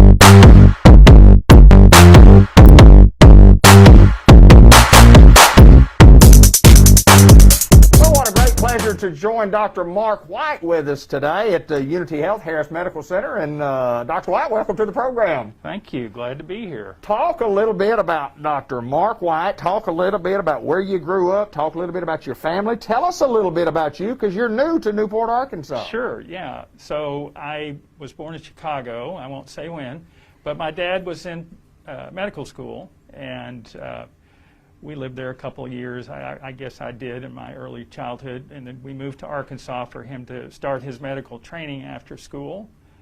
We spent a few years in Oklahoma, where he served some smaller hospitals there. Came back to Little Rock, finished his medical training, and then in 1970 he took a job in Searcy as a gastroenterologist, internal medicine. So my family has been there in Searcy since '70, so that's kind of where I consider my hometown. Sure. Went to Harding Academy there. Go Wildcats! Yes, sir. We had a lot of friends. My wife was the class ahead of me there, so. And my dad and her were running buddies. I mean, really out on the road running buddies. So, yeah. Anyway, she and I have been married 38 years. Wow. Yeah. Yeah. So we have 3 children and 2 boys and a girl. One of my sons lives in Alabama with his wife and 3 children, and number 4 on the way. Yay. Wow. My daughter and her husband live in Searcy, and they have 2 little boys. And then my youngest son just moved back to Arkansas from Minnesota. And he's married, and he just got a job at Stevens as a marketing and PR rep. So we're all excited about that. I bet. That's kind of my family history, and it's kind of, if you wanted to talk about me, it's boring beyond that. So well, it's not boring, because I know it's got to be very interesting just with having those many kids. And I do have to ask you, tell us a little bit about what you do, who you represent, and what's your medical background that got you to where you are today. Tell us what all you do, Doctor. Sure. Well, as a radiologist, typically what we do is we view what we call diagnostic imaging procedures. Some of those do include radiation, like CAT scan and chest x-rays. Some of them do not include radiation, such as ultrasound and MRI and those types of things. But a lot of types of those medical imaging procedures, which we call diagnostic radiology. And then above and beyond that, and that, I should say, part of that diagnostic radiology includes mammography. But then above and beyond the diagnostic part, some of us will do what's called interventional radiology, where we use image guidance to direct a biopsy apparatus into an area we want to biopsy, or assist us in drainage of a fluid collection or those types of things. So that's kind of what the radiologist does. Of course, we do consult. We try to give people an idea of what the best imaging study is for their patient, the individual patient. So that's a lot of what the radiologist does. As far as how I got into it, when I was in training, I will be honest, I knew my eyes could see things better than I could listen to a heartbeat, better than I could do a physical exam on somebody's belly or whatever. So toward the first part of my senior year in med school, I started thinking about, going into something that I would primarily use my eyes and my brain and not have to worry on a lot of those other ancillary diagnostic tools you're supposed to learn. So did that answer everything? Well, I think, pretty much so, about what all you're doing. And you bring a special service to Unity Health Harris Medical Center that we haven't had before, and kind of explain what that is. When you come in, you get your mammogram, and we encourage people to do so. You need to get mammograms yearly. We follow CDC guidelines right here at Unity Health Harris Medical Center.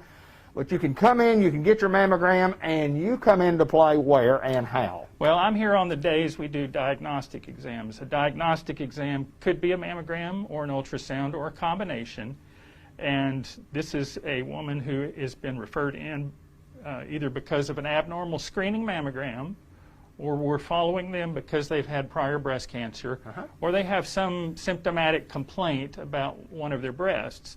So we will try to evaluate the area of concern, for instance, if they have a symptomatic lump or something like that we're feeling. Typically we start with ultrasound, and if they haven't had one in a while, we'll look at both sides just to be sure there's nothing hidden on the other side.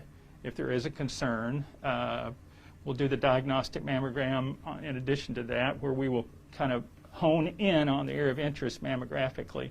And then we'll do an ultrasound examination. Ultrasound is like what you get with, if you're having an OB ultrasound. It's a sound wave. There's no radiation, a safe exam. And then if we identify the area with ultrasound, then what we're able to do is do what's called ultrasound-guided interventional procedures. Now, when you stand at the table or the bed on which a patient, is placed for the comfortable position to do the ultrasound in, I'm able to hold the transducer, which is the little paddle that transmits and receives the sound waves that are part of the study, that are integral to the study being done. And I'm right-handed, so I'll hold that with the left hand while I'm viewing the screen, and the patient will be here. And then with my right hand, I can, after I've numbed it up and cleaned it up, I can place the needle, and I can track it on screen, mind you, but I can track it into the area of interest. Wow. So we anesthetize that way so we can get all around the area of concern. And by doing the guidance, we feel like we're in with the needle the least amount of time we can be. It's less invasive than surgery, although with current surgical techniques, a lumpectomy or, a lot of those are same-day services. But we feel like that gives us, a targeted approach to an area of interest, and we just remove little pieces of, we call it tissue, and we send that to the pathologist to interpret and give us a result, which is we typically get pretty good quick turnaround for the patient and her doctor. So it's basically a biopsy that day in the office once they come for that test. Right. That is awesome. Right. That is absolutely awesome. And I will say this, you asked about, I like mammography. A lot of people shy away from it as far as, just for different reasons, let me say that. But I also enjoy doing interventions, and it's kind of funny that the two areas that I really feel like, okay, these are my niche areas, kind of can overlap in the, in this image-guided biopsy process. So really works for me, and I feel like it's a good service for the local folks too. So it's kind of a blessing in that way. I know that you have. That's a great interview with Dr. Mark White at Unity Health Harris Medical Center. Ben Black, we want to talk a little bit as soon as we can about C&M Ag Depot in Newport. Tell us what they've got going on out there. Got a big-time Christmas sale from November 30th through December 23rd. They've got 25% off of all Bandit and Carhartt clothing, 10% off their duck decoys and deer stands, 25% off heaters, 15% off all work and hunting boots, 20% off Milwaukee, DeWalt, power tools, coolers, tool sets, and hunting accessories. Gift certificates are available at C&M Ag Depot. Here we go, Hayden Schultz. Hoxie to kick off. It's going to be a short one for sure. Going to kick it away and kicks it to Davis, and Davis will field it around the 25 as he's looking for a little room to work, as Davis will get slung out of bounds around the 37-yard line, and the Hounds will set up shop. Hounds need to score on this opening drive. Hayden Schultz, not imperative, but boy, it would really, really put us in a good position moving forward in the football game. Arkansas Activities Association sponsoring this football playoff game is a voluntary nonprofit educational association. Some 500 junior and senior public and private high schools of Arkansas. And we'll talk more about the regulations here in just a little bit. Nunk in at the tailback. Trips to the top of your screen with Reynolds, Davis, and Kendall. Alcorn by himself down here. We go Nunk up the middle. Nunk trying to get up to the 40. And it'll be close. 2nd and 8 now. The regulations which guide these events are adopted by the schools themselves and determine the type of program they believe to be the most desirable for high school youth. 2nd down and 8. From the 39, Hoxie bringing the house inside as Davis gets outside, and he's got a little room as he gets up to around the 45-yard line. Aaron Davis over there helping his man up on the sideline. Will be a little short of the first down by a couple of yards, maybe one. Be 3rd down and short right here. 3rd down and 1, 11-18 play, 3rd quarter. Opening drive of the second half. From the 46. Long count, and they jump. Good play call there from the Hound O. We'll take 5 and a first down. I think we've got to mix up a little bit on the first downs. We've been going to the run. I think we take a little shot here maybe on first down as you're across midfield, the 49-yard line. Take a big shot right here. 11-18 to go here in the 3rd quarter. Hounds trailing by a touchdown. Hounds have 1 and 2 at the bottom of your screen.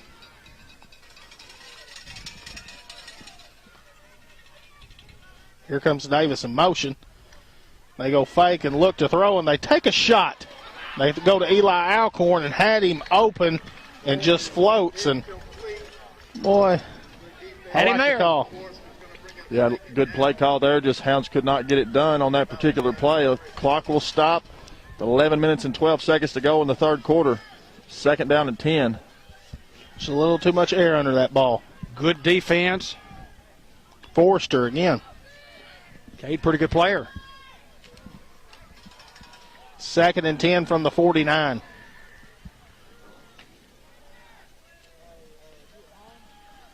Snap. They go Nunk right up the middle as he breaks the tackle.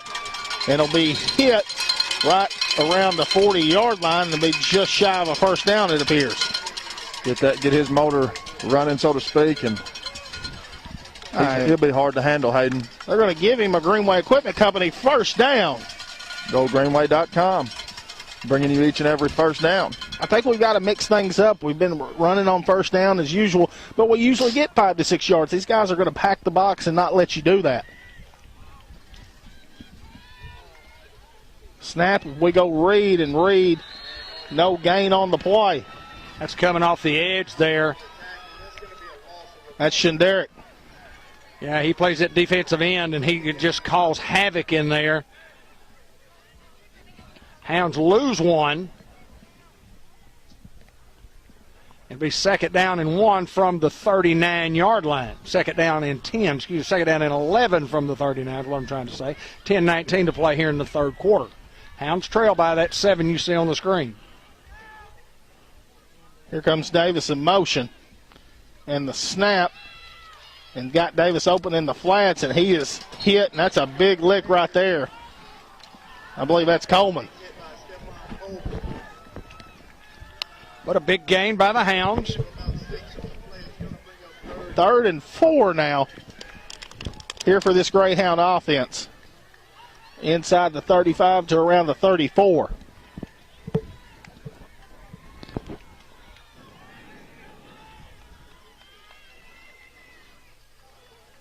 Offsides play, and the Mustangs don't fall for it. 10:03 remaining in the 3rd quarter. And 12 seconds on the 25, so plenty of time here. Snap, Marshall. He's got time to throw. He's going to air it out to Kendall. As Kendall goes up, touchdown, Greyhounds! Kendall just goes up and gets it. And there's a big play from Isaiah Kendall. Well, you knew he had the capability of making the big play, Hayden Schultz, and we talked about it at half. Off of the air, we said the Hounds must go down and score on this drive to have a chance to win the ball game, and that's exactly what they did. Covered some real estate there. Hoxie wanting a push off and don't get it.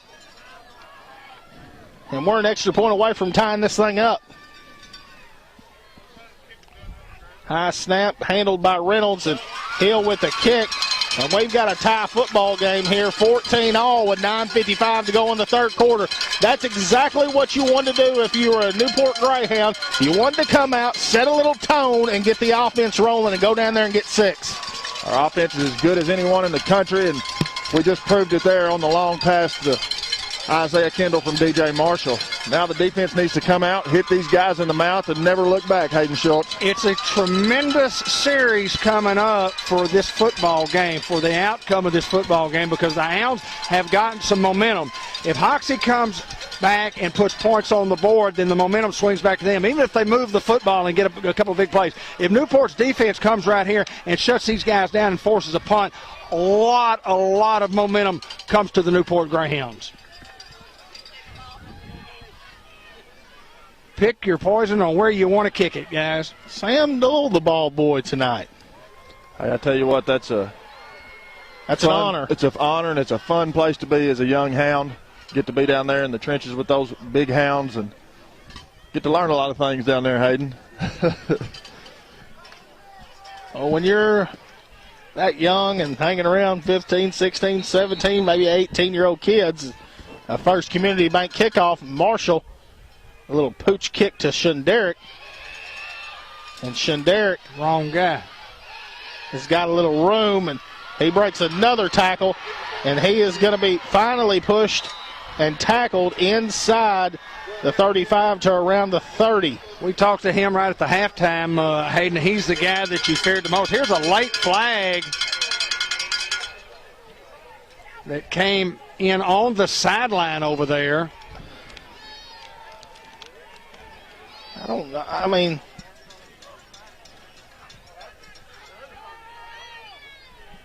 Personal foul against Hoxie. It's about time. They've been mouthing all night. But no ejection. Never seen the ejection call. We talked about that at half. One of our players, Abel Robinson, with a guy in his face, kind of like what they just called on them. They were up in his face, and Hoxie gets a big return, and will have to go back to around the 46-yard line. Still good field position as they're across midfield at the 46. And the Mustangs wanting to get momentum going their way here. Moved the football quite well on their last drive, but it was before the half, and the Hounds were giving them the short passes, the 10, 12-yard passes. Let's see what they'll do here. 9:45 to go here in the 3rd quarter. Hoxie is near midfield, just across midfield. Randy Johnson is questioning with the officials, maybe asking, is that not an ejection? We've seen that here tonight, and there is some discussion going on. I don't know that that's what Randy is asking, but he's out there near the hash mark. Or they're saying that's his second personal foul penalty. If that's on number 6 or 8, which one's Coleman? I I think if that's on Coleman, that's his second one. Because he got one earlier.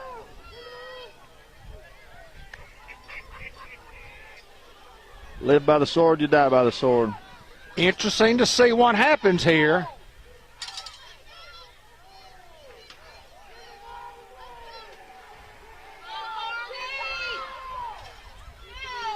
Now the referee's saying maybe it wasn't a personal foul, it's just some other call. Got to overcome, guys. You just got to overcome. You're not going to get anything when you come up here to play. We know that. It's never easy to play here. I don't care who you are, but these guys are very, very good, and those guys in the stripes are doing the best they can do. 9:45 to go here in the third quarter. We got to have a guy down here at the bottom of the screen defensively. Here comes Jadarius. 9:45 remains here in the third quarter as we try to sort things out. We're going to wait on the white hat. Very indecisive and slow in their mechanical procedures. First down and 10.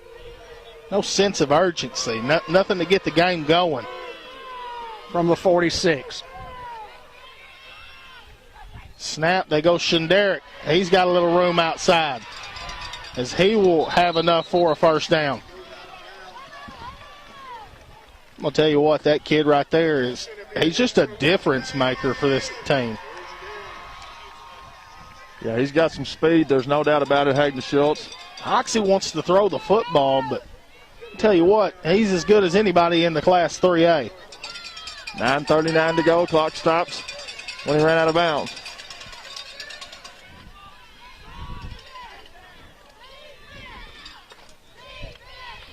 Snap, fake. Powell's going to keep his own number as he's hit by Chris Reynolds and brought down to the ground by Colin Ellis. Chris making the initial contact and Ellis coming in to clean up. But they get 5 on the play. Second down. I'd give him 4. I guess that's 5. Second down and 5 from near the 30. 9:30 clock moving third quarter. We're tied up at 14 as you see on your screen. I keep forgetting that it's on the screen. Went 38 years and never had it on the screen before. Never had a screen. Snap. Powell calls his own number at the quarterback position. Has nowhere to go. Antoine Hardaway and Chris Reynolds there. Hardaway's as good as they come at defending a quarterback that can run. A loss of at least 1, maybe 1.5. It'll bring up third down and 7. Ball resting in between the 31 and 32-yard line. Third down and 7 has been again in the backfield. C.J. Young checking out. Jakeevan Davis checking in at inside linebacker. He can rock you too. Big third down here as Hound defense needs a stop. They're throwing the rock to the top of the screen. They go run. Shenderick tries to get outside, and he beats him to the edge. It'll be pushed out of bounds by Colin Ellis. Reed just doesn't have the angle to bring him down, and they will have enough for a first down, but we have a Mustang down, and we'll hope it's nothing serious, obviously. 8:21 to go here in the third quarter. Well, you just hope that kid's just got the breath knocked out of him. I didn't see, and, well, you don't hope anything. No, you never want to see one of those guys have a season ending. Josh, bring it over to us here real quick, if you can. We normally would pause the camera. Y'all go ahead.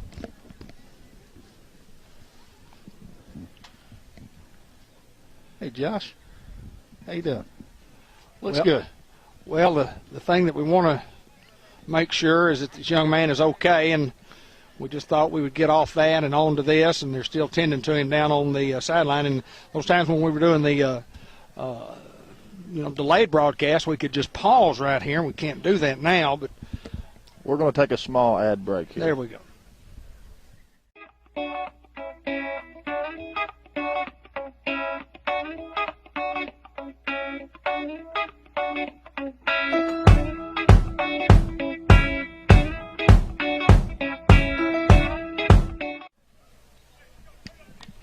We didn't get to hear much about Ben Black and what all you did. We got to hear a little music there.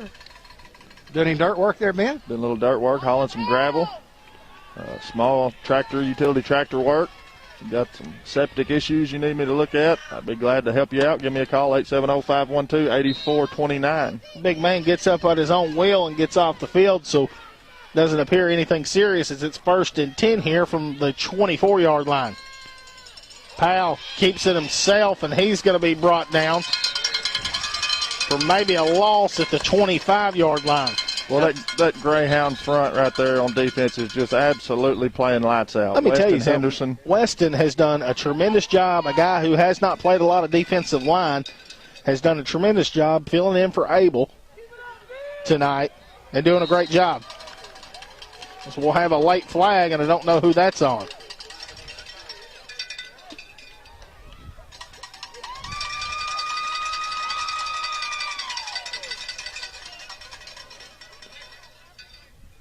Waiting on the white hat. Dead ball, unsportsmanlike conduct.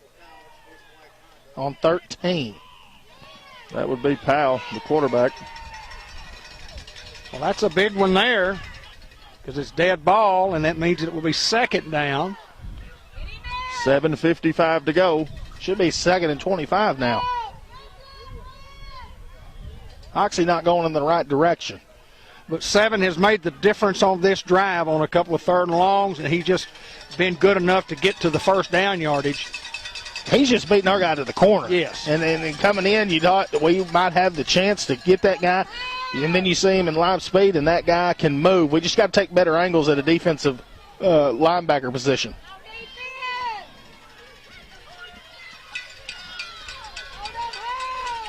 Hound defense need a big stop right here, guys. I think that Hoxie will gamble here, and it'll be 4-down territory, so you don't have to get it all here on this one. As Powell drops back to look, under pressure, he's hit and finds Coleman open.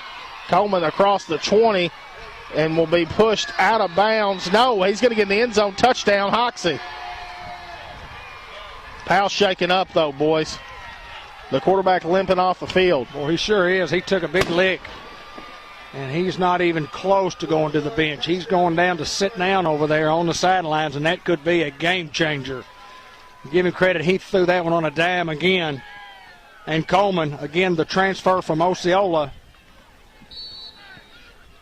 with a great catch. Stephon Coleman is one of the best receivers in the state for a reason.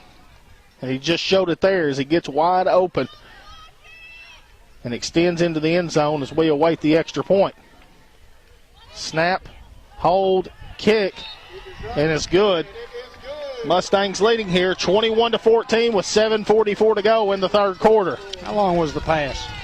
Was it 2nd long? From the 40.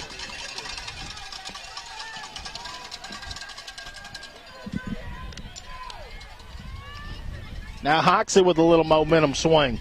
Well, we talked about that, and you said you give these guys the football, and they had a great kickoff return, and they have a penalty, and they overcame a couple of big penalties, made a couple of 3rd down conversions, and now you come back and see what the Hounds can do here.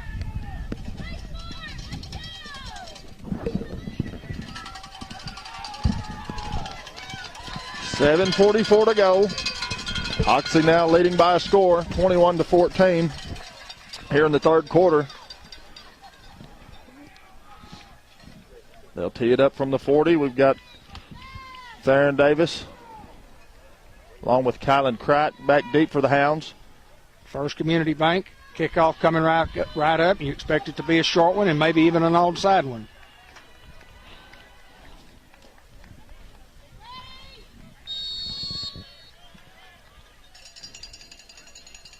I'm trying to kick deep here, it looks like, again.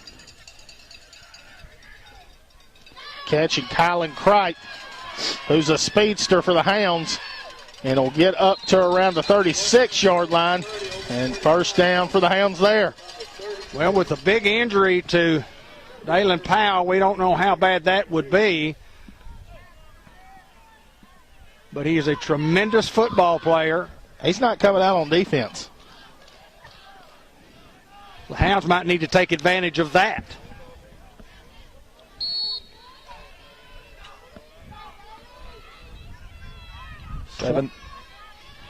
First and 10 for the Hounds. They go Nunk. Nunk breaking a tackle, gets up to around the 43-yard line. Darius Reed plays hard, runs the football hard, just a hard-nosed kid. If we can break a tackle from the linebacker position, we can run a long, long ways. These guys are filling gaps and doing great jobs, but the field is so open if you can just get them to miss. These guys are good. And they don't have any weaknesses. They're a lot like the Hounds. 21-14, 7 minutes to play here in the third quarter. 2nd and 3, they go back to Nunk. He kicks it outside, and Nunk fights and gets across the 45 to around the 47.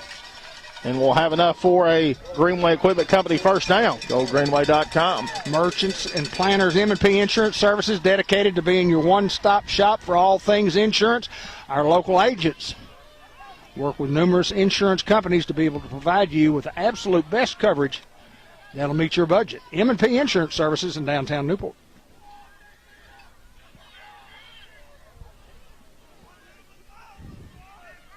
That Dalen back in the ball game, 13. Yes, 47-yard line, 1st and 10. Hoxie brings the house, and Marshall just has to throw it away. Incomplete pass. 2nd and 10 coming up for the Hounds. Clock stops, 6:25 to play, third quarter. It's been as advertised, one of the best high school football games in the state of Arkansas. In week 2, round 2. Round 2. Somebody will be bitterly disappointed this evening. Here's the snap. Marshall sails one over Davis's head and will go out of bounds. Is it incomplete or is it a backwards lateral?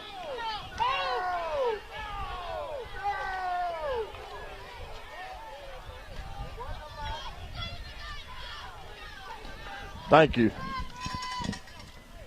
Hounds might have gotten a little break there. Should be 3rd and 10 from the 47. Harding Academy up the end of the third quarter, 45-7 over Jessieville.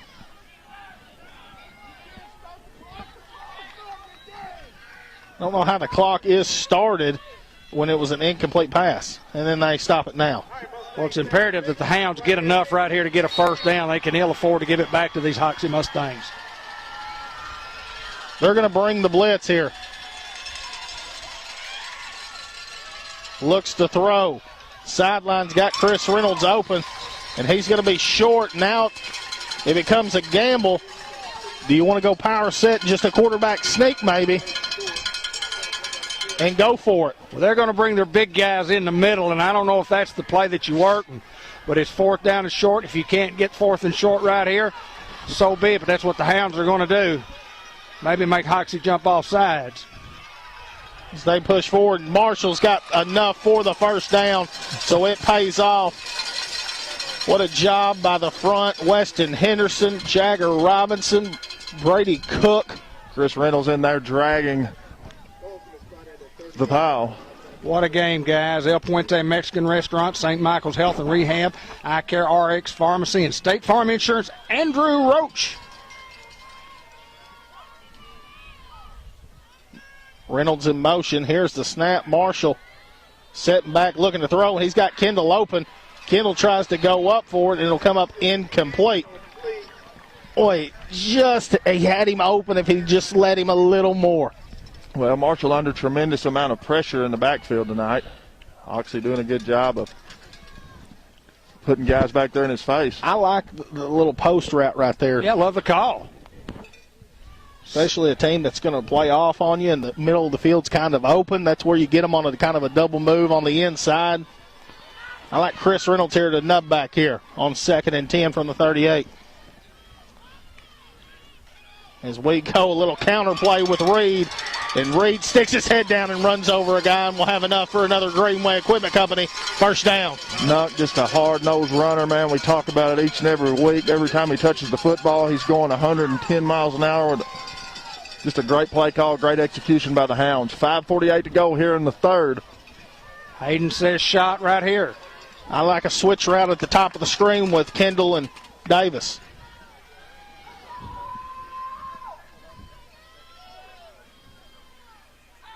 Snap, looks to throw, goes to the sideline, just through Alcorn's hands. Pass a little tall. I like how we are mixing it up, though. Jordan Johnson made some difference at the halftime adjustments. 5:44 to go. Clock stops on the incomplete pass here in the third quarter.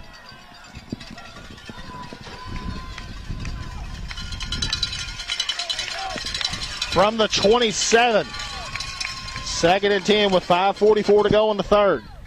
We go Nunk right up the middle. Nunk, hard running. Seems as though maybe the Hoxie front is starting to tire some. The Hounds are having some success up the middle. Another guy down. Thank you, sir. He's going to get up and now go back down. Man, let's finish that ad of yours.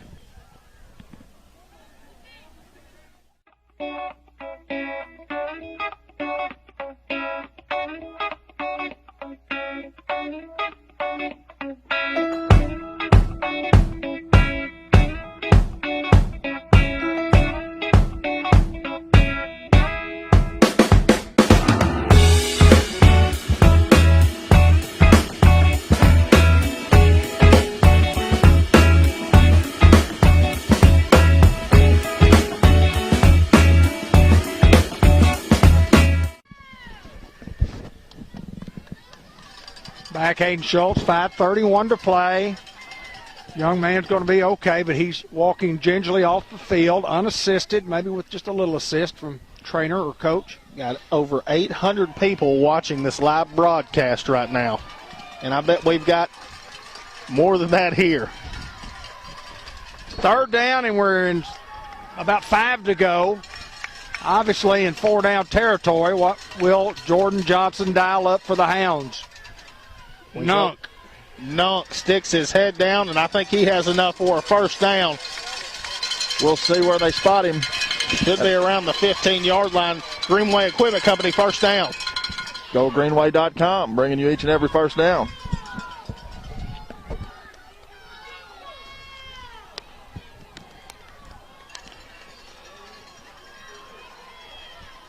.505 remaining here as we go Nunk up the middle. Nunk breaks the tackle. He's going to get it in zone. Touchdown, Greyhounds. What a job of running by Jadarius Reed. It's been open this whole drive. He's just had success taking the football up the middle, and that's a big-time score for the Newport Greyhounds. With 5 minutes to go here in the third quarter, and the Hounds away to extra point to tie this thing up.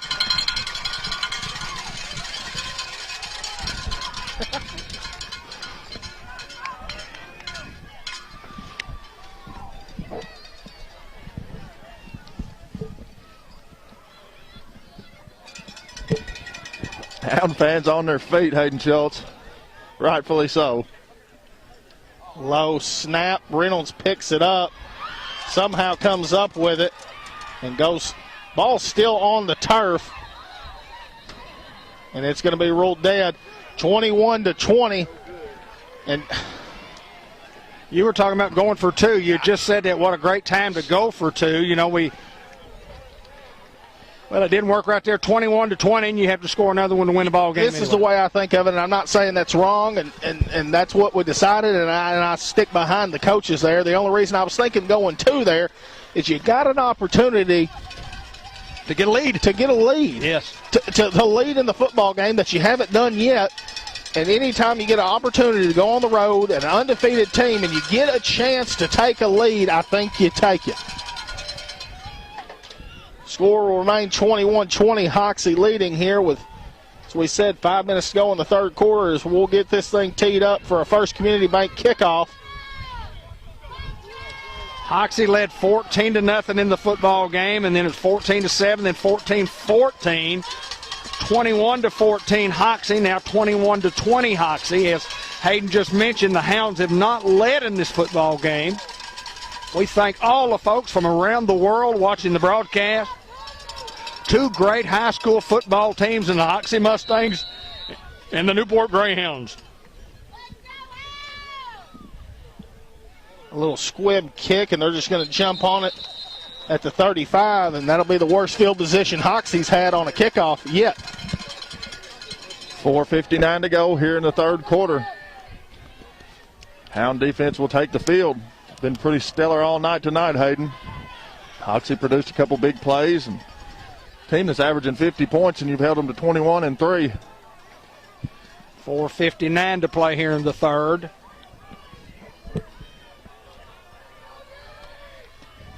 Playmakers all over the field on both sides.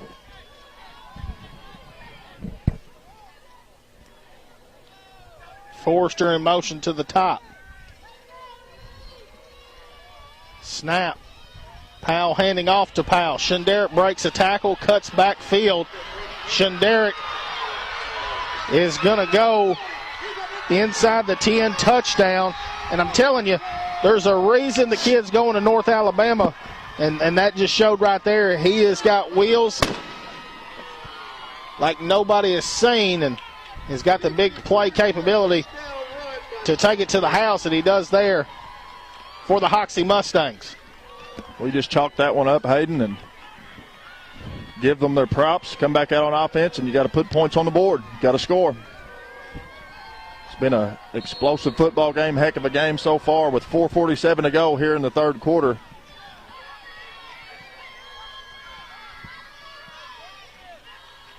Good snap.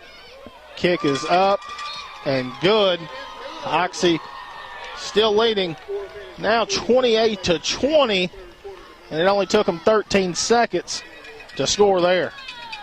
Well, you know, they're just big play capabilities, and Shunderick is one of those guys that when you watch him on film, he just makes people miss. I don't know that we laid a hand on him, and that's not anything bad against our kids. That's just good for that guy. He's just a heck of a football player, and, I mean, these guys have gotten, you know, when you get skilled people to come play for you like that, you're going to be real good. You're going to be real good when you can get skilled people to come in and play for you. And that's what Coach Sears has done, not him particularly, but that's what these kids have elected to do, is to come in here and to play for Coach Sears.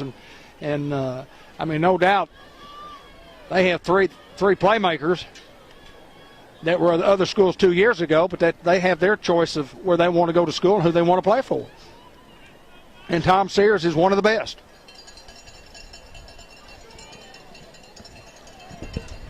Great answer from Hoxie. Davis and Kratt back deep for the Hounds. A little onside kick, and the Hounds don't have to get on it. And we'll have good field position here for the Hound offense. 4:47 to go here in the third quarter. Hounds trail by 8. Who's in our offensive line? Let's mention all those guys. Jacob Ozier, Jeremy Jarrett, Brady Cook, Jagger Robinson, and Big Weston Henderson. Can the Hounds answer here? Positive yards on first down for the Hound offense.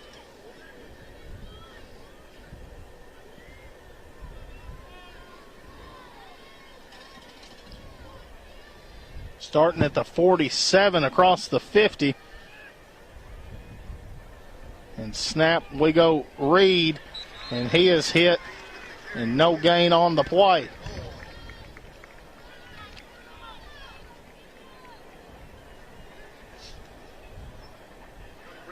.430, clock moving, second down, we lost a yard.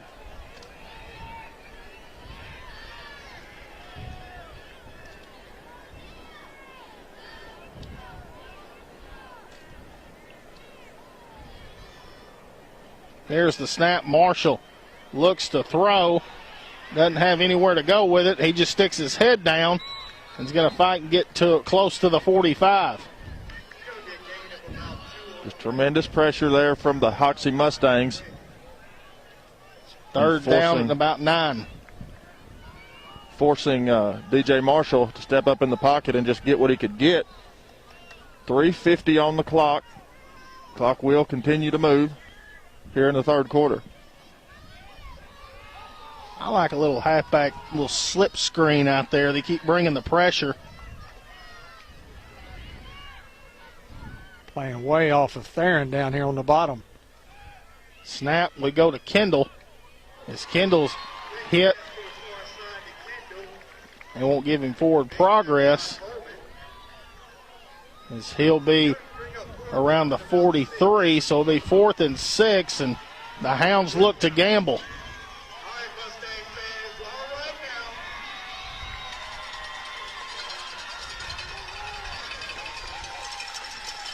25-second clock to 20 from the 43-yard line. 4th down and 6. Hoxie going to bring pressure again. Marshall sets back, looks. He's going to stick it, kill his own numbers. He gets inside the 35, and I don't know if he has enough for a first. To the 34, and it's enough for a Greenway Equipment Company. First down. GoGreenway.com. Marshall has ran the ball about as good as he's done all year this year, with guys just in his face trying to throw the football downfield and scrambling. He's a guy that wants to throw the football first. He's not necessarily a run-first kind of guy. And he's done a good job tonight. 2:45 to go here in the third quarter. Isaiah gets single coverage at the top. They bring the blitz. Marshall gets away from it, goes to Chris Reynolds, and just through his hands. I mean, that's two receivers there. Did one of them tip it and the other one? Marshall just doing all somehow slips out of it and throws about as good as ball as you can, running to his right. Almost looked like a shortstop there in the hole. Yeah, the pressure came from the bottom of the screen, and here it comes again, possibly. No. They go Reed, slipped up in the backfield, and it'll be a loss on the play. Yeah, that's just coming from a defensive end spot, and it's just Hounds lose a couple. 3rd down and 12. 28-20 our score. 2:20 to play here in the third quarter. A lot of time left, obviously. Hounds obviously in 4-down territory, even at 4th and 12. Clock under 2:10 and rolling here. Do you try to get you 12 or do you try to get you 6 or 7 right here? And you have to do that 2 times in a row. Hoxie doesn't bring the blitz this time. Throws to the sideline to Reynolds, and that's a long, incomplete pass. And brings up 4th down. Now you got to go get it. 1:59 to go here in the third quarter. I've just always thought when the guys are coming like that, a middle screen is one of your best things that can work. When you're running for your life back there, that means they're bringing the heat.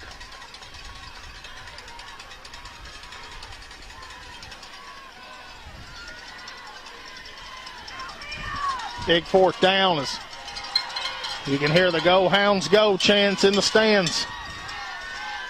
As Marshall drops back, looks to throw, goes over to Kendall. Kendall fights and is going to be short at the 30-yard line and will be a turnover on downs. Thought if Kendall could break that one and have enough for the first down, and your defense has got to come out and play tough right here. Football game brought to you by Fathead Pizza Company, Two Chicks Florist and more, Farmers Tire Mart, Norman Baker Pharmacy. Also by Sam's Diner, Fletcher Land Surveying, and Unity Health Harris Medical Center. Easy for you to say. Yes, easy for me to say. I'm cold. 1:51 to play, third quarter, 28-20 in favor of the Hoxie Mustangs.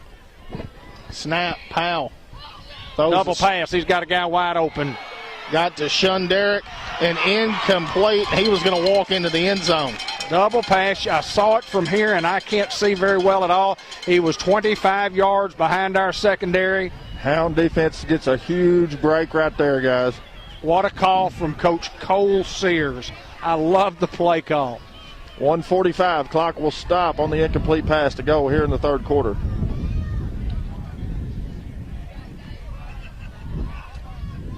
You can't throw it any better than that. You can't execute it any better than that.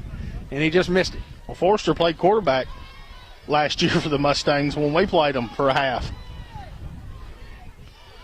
So they'll get the offsides penalty against the Hounds. Offsides against the Greyhound. We're going to bring up second down and 5. Hey, adversity's just hit you in the mouth, and it's how you respond right here. Absolutely.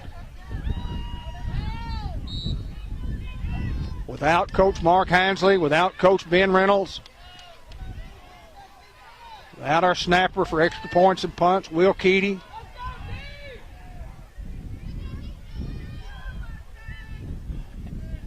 With 1:45 to play in the third, and it's second down and 5 from the 36. Snap, they go Shunderick. Shunderick will be brought down around the 45-yard line, and we'll have enough for a first down. Chris Reynolds there to make the tackle. It's a good job of solo tackling. 1:39 to go here in the third. Clock moving. The second half has been 7 for them. Even though they got the touchdown pass, it's 7 that's kept their offensive drives going.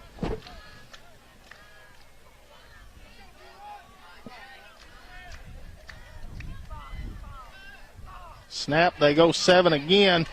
He somehow squeaks through and will be brought out of bounds by Tyler Johnson. What kid is quick? Giving forward progress down to the 49-yard line. Under a minute to play here in the third quarter.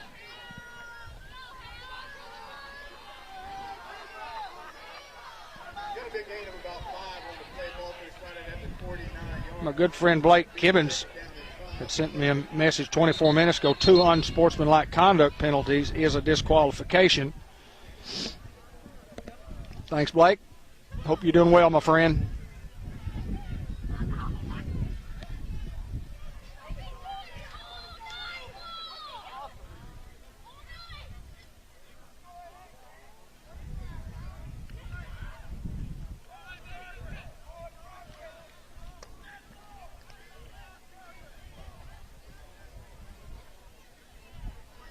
What's the deal now? Put the clock to 54 seconds. Had some extra runoff there.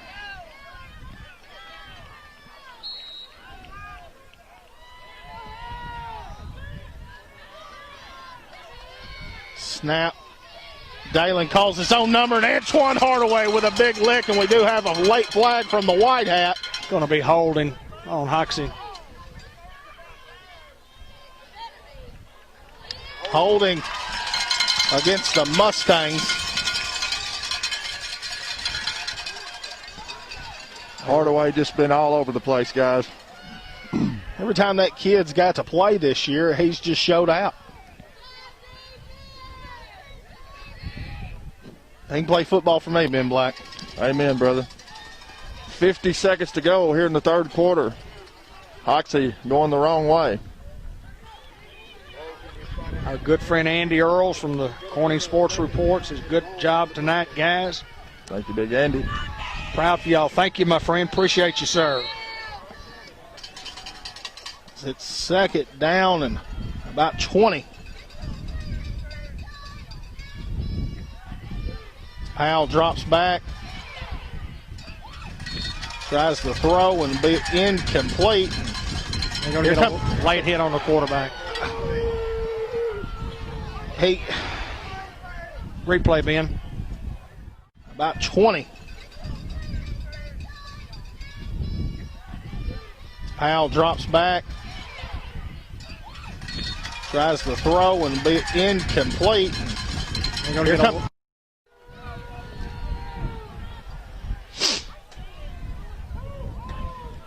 So they'll get the first down.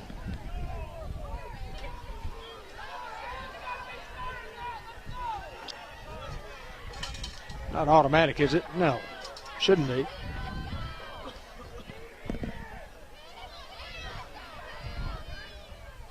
Bring it right back down, I think, second and 5. Nope, first down. Automatic.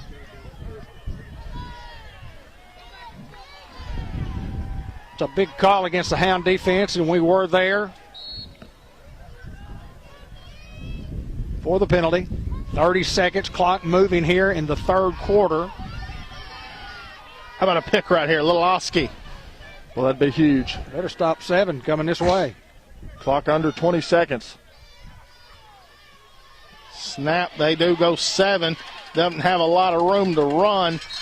He brought down for no gain on the play. And that's going to do it here for the third quarter action, where Hoxie leads over the Newport Greyhounds 28-20. And we have got one more quarter to play. Well, it was 7-0, 14-0, those guys at the end of the first quarter.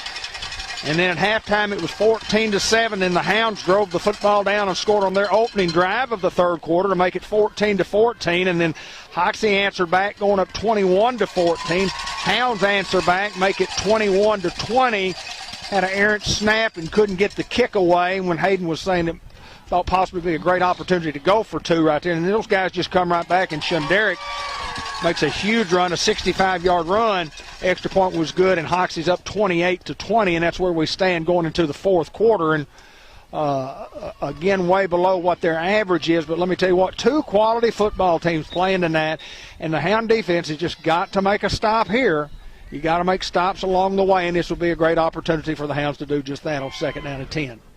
It's not often you hold Shunderick to 0 on a play, and we just did.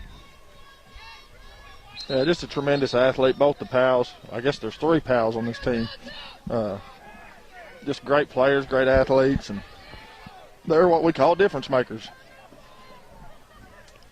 That's why these guys are undefeated, and nobody's played them close all year long.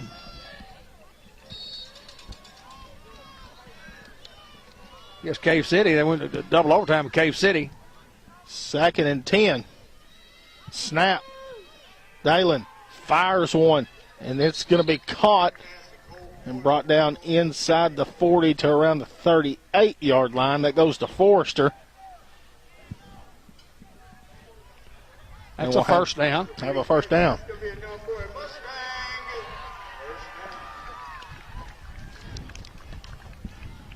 Clock will stop now that the chains are set.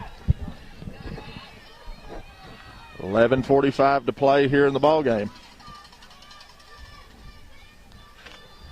The more first downs they get, the colder it gets up here. Come on, defense. Here comes the motion. And they hand off to Shunderick, breaks a tackle. It'll be brought down around the 35-yard line. Jagger Robinson there to make the initial contact, couldn't bring him down. I mentioned Cole Sears a while ago. Cole was a quarterback here for, I'm sure, a 3-year starter and a starter, 3 or 4-year starter at the University of Arkansas at Monticello, and came back home and visited with his dad last year and said, you know, I don't really know what I want to do. And Dad asked him, well, would you like to coach a little bit? I'll bring you on as a volunteer assistant. And they did. And this year he's the offensive coordinator. He's a football mind like his daddy. His daddy was a great quarterback at Arkansas State University. 2nd and 8. And here comes motion again with Coleman, as Dalen will keep it himself. As he breaks a tackle, he's going to go and be pushed out of bounds inside the 5-yard line. Tristan Griffin saving the touchdown run. Speed. 10:34 to go here in the fourth quarter.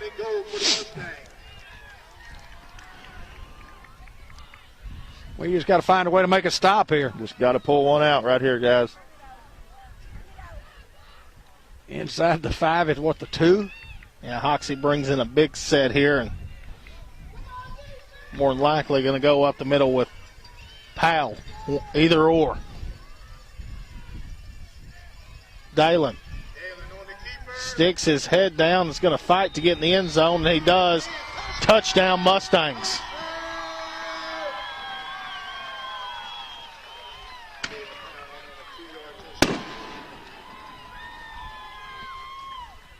Well, with 10:27 to go, these guys go up a couple of scores. They were there earlier in the game at 14-0. Still a lot of time to play, but just very, very hard to contain this offense of the Hoxie Mustangs. They're very good.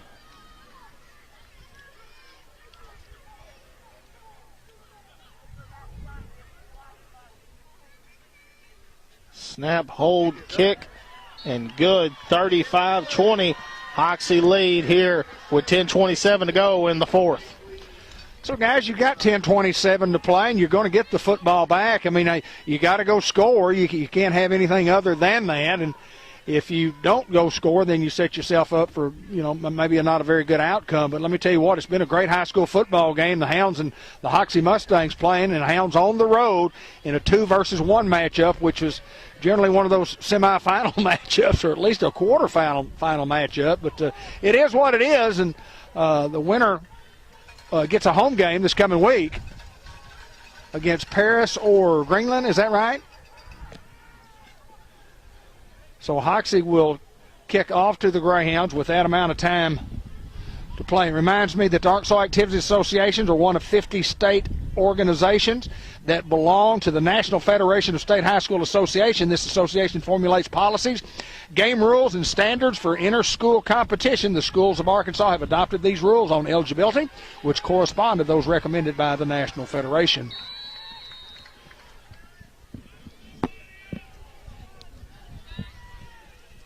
Kicking it away, and Davis is going to go get it.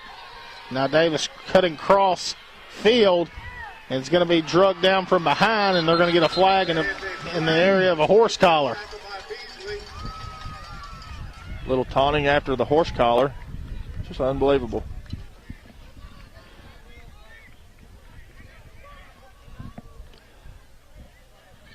They'll sort it out, mark the penalty yardage off, and the Hound offense will be back on the field with 10:21 to play.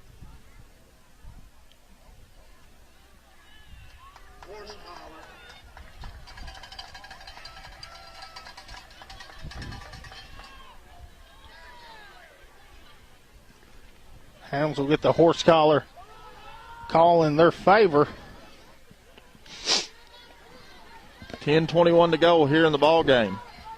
Hounds got a call there. Just got to keep plugging, guys. You just got to keep plugging and find a way. Well, we'll see what happens right here. From the 42, here comes Davis in motion. Snap. Marshall going to roll out to his right. Coming back to his left. Looks to throw. Has got Kendall open at the sticks and makes a guy miss and gets pushed out of bounds at the 40. Chris Reynolds plays a good little lick there. It was all before the whistle, so that will be legal. 10:09 to go here in the ball game. Hounds moving the chains for another first down.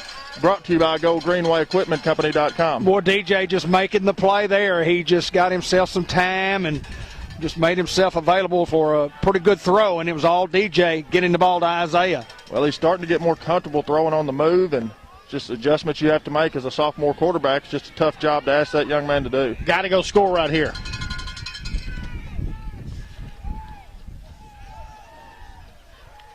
Snap. Marshall looks to throw. Air one out, goes up to Kendall, and just through his hands as he had his man.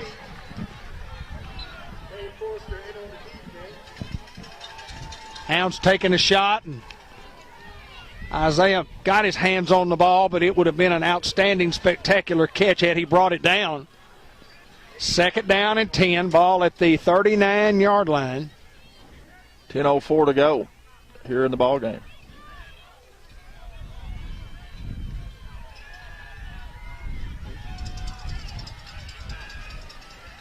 You see the score on our screen. Pressure coming from the top and the bottom. Screen out to Davis, and Davis hurdles a man and makes a guy miss, and now Davis is off the sideline.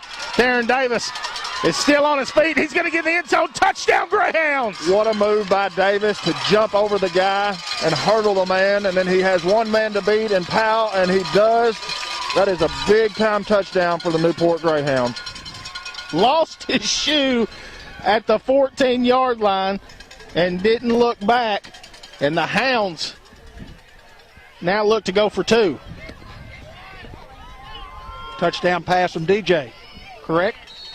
Covering some real estate there. Touchdown brought to you by Bratcher Real Estate. Go see Mary Reed and all the crew. 35-26. Hoxie still got that box packed. Oh, there went my score sheet, guys. Kendall goes in motion. Marshall looks to throw, goes out to Reed. 2-point conversion. Good! These Hounds are not going to go away, Hayden Schultz. They're going to continue to play. They're going to continue to try to put points on the board and move forward into these playoffs. I'm as proud of this group right now as I've been all year. 35-28 as you get the 2-point conversion. 9:50 to go in the fourth quarter. Momentum swinging back toward the Hounds. Thank you, Bryson G. Elston. He saved the score sheet. Flew right out of David's hand. We got a little northeast wind. Oh, it's probably just 14 mile an hour. Yeah, 14 to 15. Nothing real big, but I tell you what, it'll cut right through you like a knife. We've got a tarp set up behind us to kind of shield some of that. We do?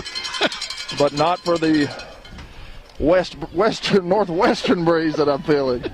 Maybe more westerly. What a football game, guys. Just you got to ask your defense to make some plays right here. You got to come up with a stop. 9:50 to play. I lost my sheet. My score sheet blew down there, and one of the young men brought it up here to me, and I appreciate him so much. And that's Bryson G. Is that Bryson right there? Yes, sir. I couldn't see long enough to. First Community Bank kickoff. DJ Marshall tees it up. 9:50 to go here in the ball game. Hounds trying to find a way to win. Marshall onside kick, and Hoxie's going to recover it at midfield. And got a little extracurricular, and we're going to have to sort that out. Who's it on? Stay on the sidelines, Newport. I didn't see it. Replay? Let's replay it. We can get there. Hounds trying to find a way to win. Marshall onside kick, and Hoxie's going to recover it at midfield. And got a little extracurricular, and we're going to have to sort that out. Who's it on? Stay on the sidelines. It's an unsportsmanlike, and Hounds are wanting him kicked out. He threw a punch. He threw a punch, and you can't do it in high school football. Did you see that on the replay, Bean? Couldn't see much there. We saw a little I replay. saw it right here at the 45-yard line. The kid was walking off and threw a punch. Hound fans hollering, kick him out. Well, let me tell you what, when you throw a punch and you don't throw him out, they ought to throw you out. Well, Buddy, he's going to have the police escort. I've seen about 12 sheriff's deputies from Lawrence County over here, 2 state troopers, all on the United States tax dollar watching the ball game on the Newport side. I don't blame them. 1st and 10, they go Shunderick. Shunderick tries to get outside and does, and's got a little room as he's up to the 40 to the 44-yard line. He has been the guy. He's been the go-to guy all night long to get in the football, going to the outside, nothing fancy, just letting his speed take over in the football game. We're hitting the young man in the backfield almost every play. We're getting a hand on him, but we can't get him down to the ground. How about a turnover right here, guys? How about a turnover right here for the Hounds? Little fumble? I'll take a little fumble right here. A little fumble right here.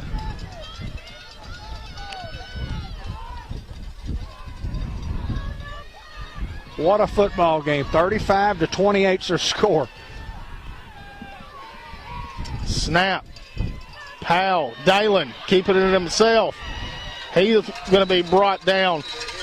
As he gets up to around the 47, we have a flag over here on the Newport sideline. It's got to be a holding.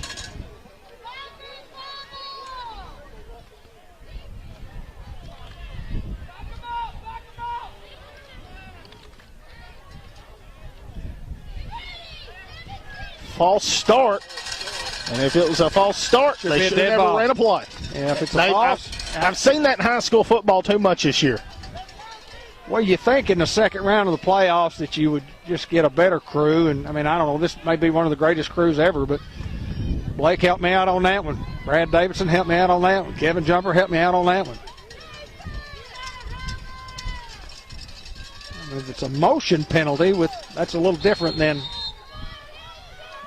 from the 39, 1st and 15 for the Mustangs. 9:30 remaining here in the contest. Rides it out, and 13 keeps it himself. He runs the guy over and gets close to midfield.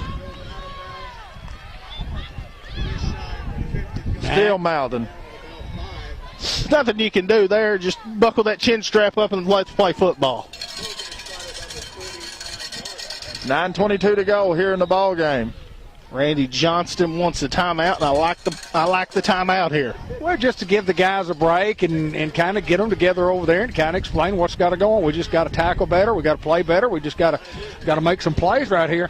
And you know, when you talk about emotion, a lot of emotion in this football game, and you know, whether it's our guy or their guy or whoever the case may be, I mean, you're going to have some talking back and forth, and I'm sure that Newport's doing some mouthing, Hoxie's doing a little mouthing. I mean, that's part of it. It's part of the competition, and you know, as long as it doesn't get out of hand and doesn't get personal, it's all right. Especially, like you say, when you run a guy over, tell him about it. I agree. He got a big gain after they had the 5-yard penalty. Got 10. Yeah, or at least 10 or 11 maybe. Whew. Second down and 5, second down 4 or 5. I'm going to tell you what, I'm cold. It's cold, isn't it? My cheeks are cold. I can't feel my cheeks, so I don't know if they're cold or not. 2nd and 5 for midfield for the Mustangs. You expect 7 or them to throw the football here? 7. As they go 7 right up the gut. He's going to be brought down to the 46-yard line. You know, the word you hear a lot is chippy. I think it's gone past chippy. Yeah, it's not chipper. Well, when the gig gets ejected, it's fast chippy. They can't decide. I'm not on them, but guys. One of them remembers when Moby Dick was a minnow.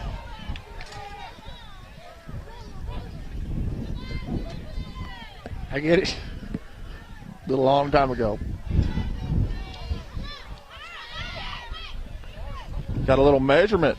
If you want to be precise, who do you call, David Black? Kenny Fletcher. Kenny Fletcher's the man. Cha-cha! Kenny, the cha-cha man Fletcher.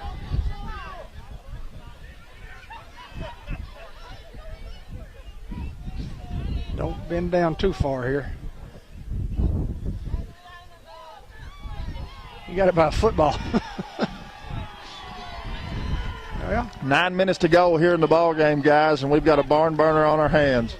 Hoxie comes up with another first down there. Hound's got to find a way to stop them.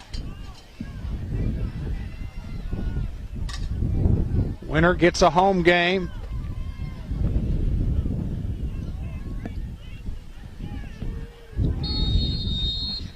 We thank all the folks who are watching our broadcast. We appreciate all the comments. We thank the fine folks from Hoxie, Darrell Parks and Coach Tom Sears, AD, for helping us get set up with our Wi-Fi and our internet. Thank you all so much for your hospitality. Snap. They go Shinderek. Big lick right there. And Kevin Davis, Chris Reynolds, and a host of hounds to bring him down. Gain of 1. Chelsea Michelle, have no idea who this is, says, wow, those announcers are super classy. Thank you. We do our best. How many years you in the booth, David Black? Well, full-time, 39. 39 years, Newport Greyhound broadcast booth. First time I ever was in the broadcast booth was 1974. Got a few years under our belt. Started full-time in 1982. And I still enjoy being at the ball game. High snap. Dalen comes down with it, sticks his head down, and he'll get down to around the 40-yard line. It's going to bring up a third down at about 5 here. Well, would you think that these next few plays are kind of interesting enough to, in a football? I don't think they throw the football here. I think they stay on the ground. I think they run. Yeah, I agree with you. 7:43 to go. Clock continues to move. Some good football team will not be playing next week. One of these two. 7:30 remaining here in the fourth quarter. Big third down here for both teams. Watch a tight end right here on the bottom of your screen. Dalen keeps it himself, tries to get outside, cuts it up, and he's going to be short of a first down. I think Hoxie gambles here. Oh, there's no doubt you gamble. You're going forward here. You got to keep the football out of Newport's hands.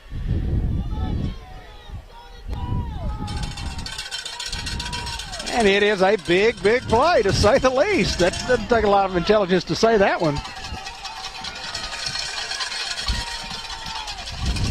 What a crowd on hand for the Hoxie Mustangs. And we may be over the limit here on people, but let me tell you what, it's been a great game. Dalen keeps it himself, and he's going to break it, get outside, and he's going to go to the house. Walks into the end zone. Touchdown Mustangs. Not what we wanted to see there, guys, but 6:30 to go. Hoxie scoring another touchdown to make it 41-28. Those guys are trying to get their 50, aren't they? Well, great answer by Hoxie after the big Newport score and the 2-point conversion, which gave Newport a lot of momentum, and then the Hounds just couldn't get it done defensively. But just give those guys some Hoxie credit. Been averaging 50. They're trying to get their 42nd one of the night. And they do. So a 2-touchdown lead again for the Mustangs. Third time tonight with a 2-touchdown lead, starting from their 14-0 lead in the first quarter. My hands are cold. Just kind of reminder. Bank of England post-game report coming up. The conclusion of the broadcast and football game brought to you by Newport Economic Development Commission, Sonic Drive-In and Newport, White River Area Agency on Aging, C&M Ag Depot, El Puente Mexican Restaurant, Merchants and Planters Bank, Fathead Pizza, Two Chicks Florist, and more. Farmers Tire Mart, where the rubber meets the road. Farmers Tire Mart. If you need tires, folks, there's no other place to go than Farmers Tire Mart right there in Newport, Arkansas. They'll fix flat tires. They do oil changes, tire rotations, tire alignments. Farmers Tire Mart, where the rubber meets the road in Newport. Norman Baker Pharmacy, located at 2200 Malcolm Avenue in Newport, providing experience in filling all your prescription needs. Norman and Baker Pharmacy.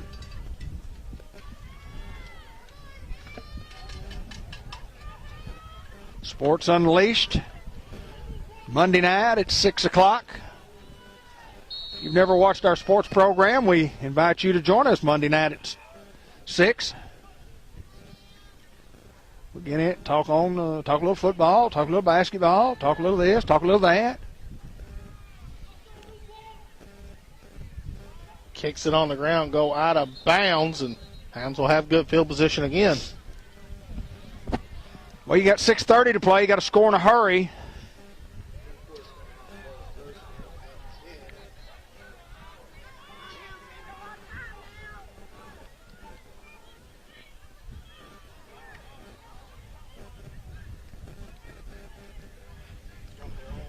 Billy Keaty sent us information a while ago. It said they had 5 in the backfield in illegal formation, as opposed to a procedure penalty. Thank you, Billy. Hope you're doing well, my friend. First and 10 from the 41.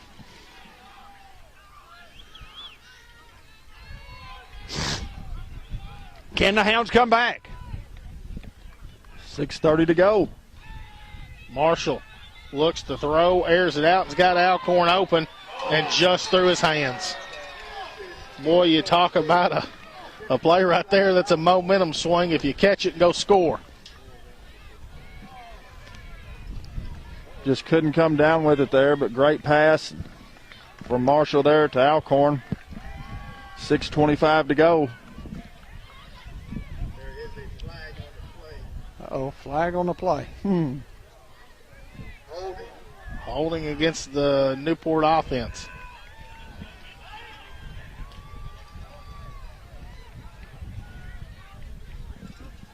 We had the ball at the 41.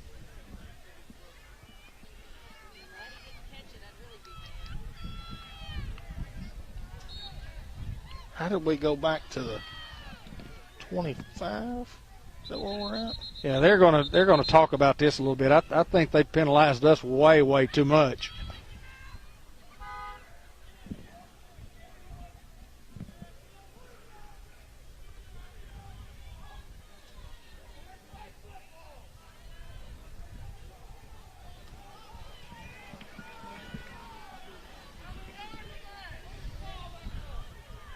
I think they penalized us way too much here, guys. And if they're going to try to straighten this out, I don't think so. Yes, they are. Yeah, there you go. That guy just kept walking, and give those guys credit for not marking us off 30 yards instead of it was 10 yards from the spot of the foul, and we weren't 10 yards behind the quarterback. Snap. Marshall looks to throw. He's going to try to air it out to Kendall and will come up incomplete. 6:20 and the Hounds trying to go for it all right there.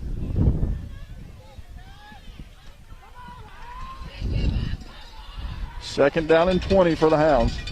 You know, frustration sets in with your fans, and frustration sets in with, with everybody, with your team, and just got to keep you cool and keep on playing and keep on being good sports as fans. Jet sweep run outside with Davis. Stiff arm, and Davis will just go out of bounds. Goes to Davis around the left side. Davis out of bounds after a gain of about 3 on the play. It's going to still bring up third down and long. Third down, at least 20 maybe. We're at a bad angle where we sit. Josh Nation with the camera work. Third down at about 16. We need a defense. We need a Third and 16, they say. Looks like longer than that. Looks like 18 from here. Marshall drops back, looks to throw. Under pressure now, is just going to keep it and go out of bounds. And it'll bring up fourth down, and Davis pushed out of bounds. clock stops at 6:01 here.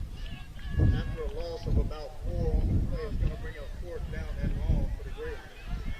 And a fourth down and long, and You got a punt.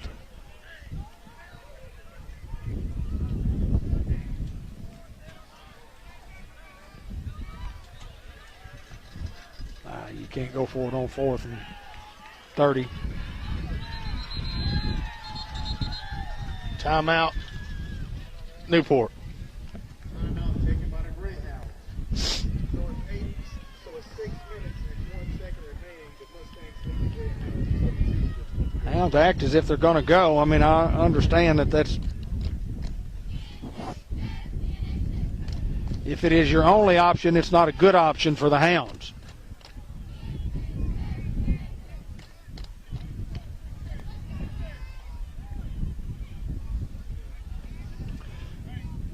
Again, think of all our great sponsors and Arkansas Activities Association. Helping us bring to you Greyhound football on the course of the year.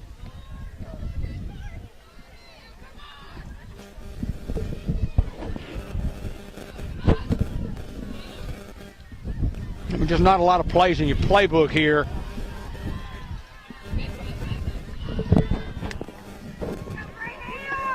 Hayden, what do you call? David, you're not going to beat them deep. No, you got to try to throw something over the middle and maybe run with the football a little bit.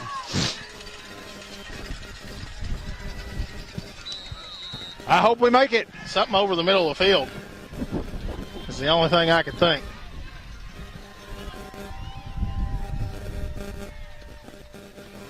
The double pass, and Reynolds will air it out to Kendall.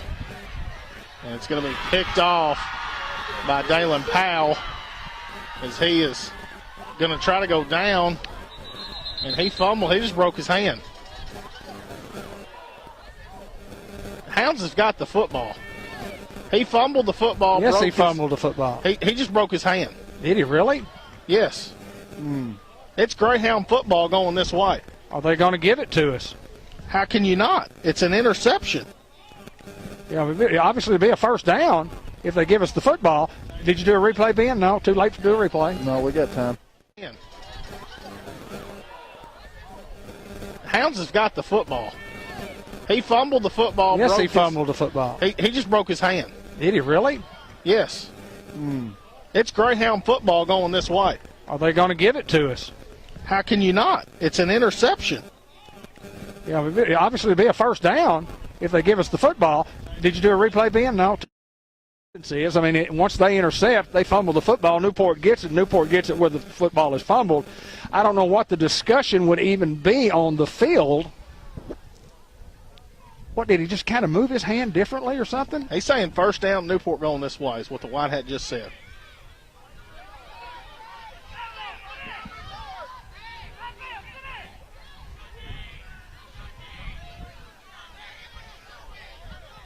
I don't understand the discussion. I don't think they know what to do. Honestly.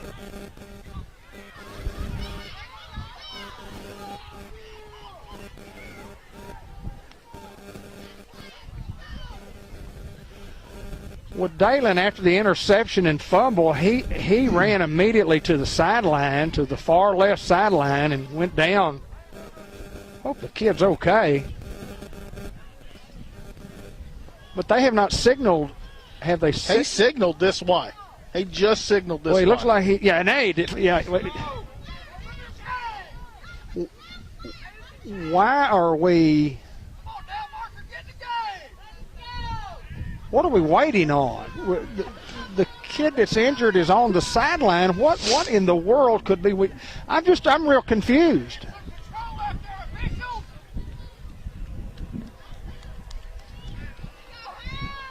Why did it take that long for and both teams just sitting down on their knees? I can't believe. I mean, I'm not trying to be sour grapes here, but I go, golly gee. 5:26 to go. Greyhound football, first down.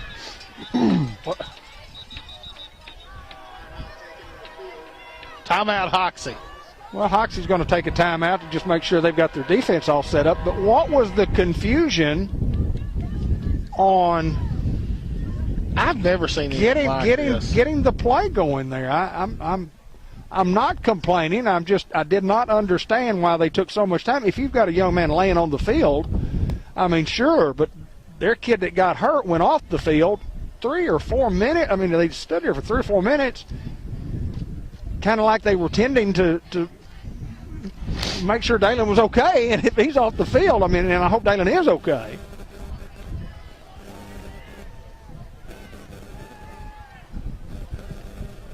Sometimes you just have senior moments, and I think our white hat has had a senior moment.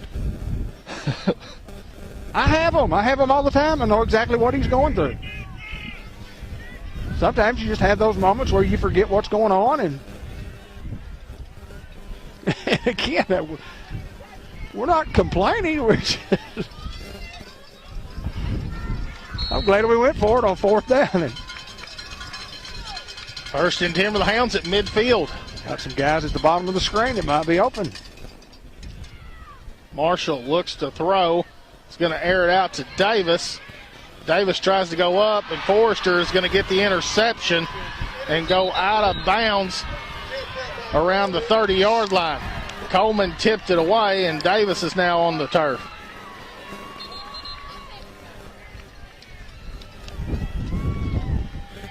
Hounds try to go for it all there, and I like the call, just going to Theron deep, and the kid just. Dad, we're going to take a small break. Small break.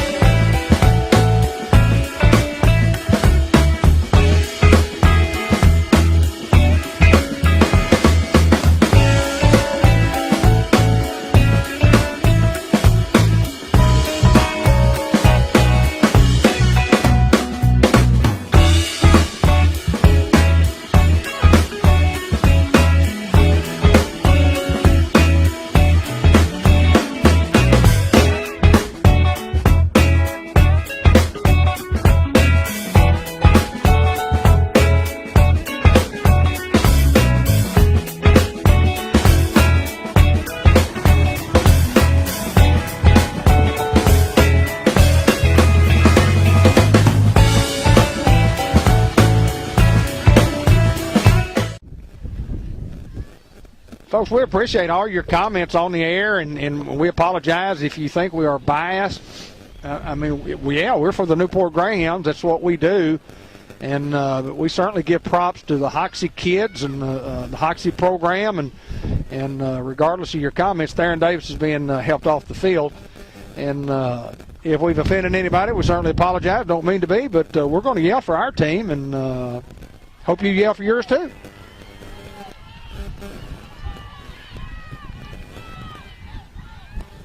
Forrester comes in at quarterback now. I just hope the Powell kid's okay. I really, really do. He's got his shoulder pads off on the sideline. They fake. Forrester goes, and he'll be tackled by Hardaway. Clock moving. We're down to 5 minutes to play in the football game. It's a 2-touchdown lead by the Mustangs.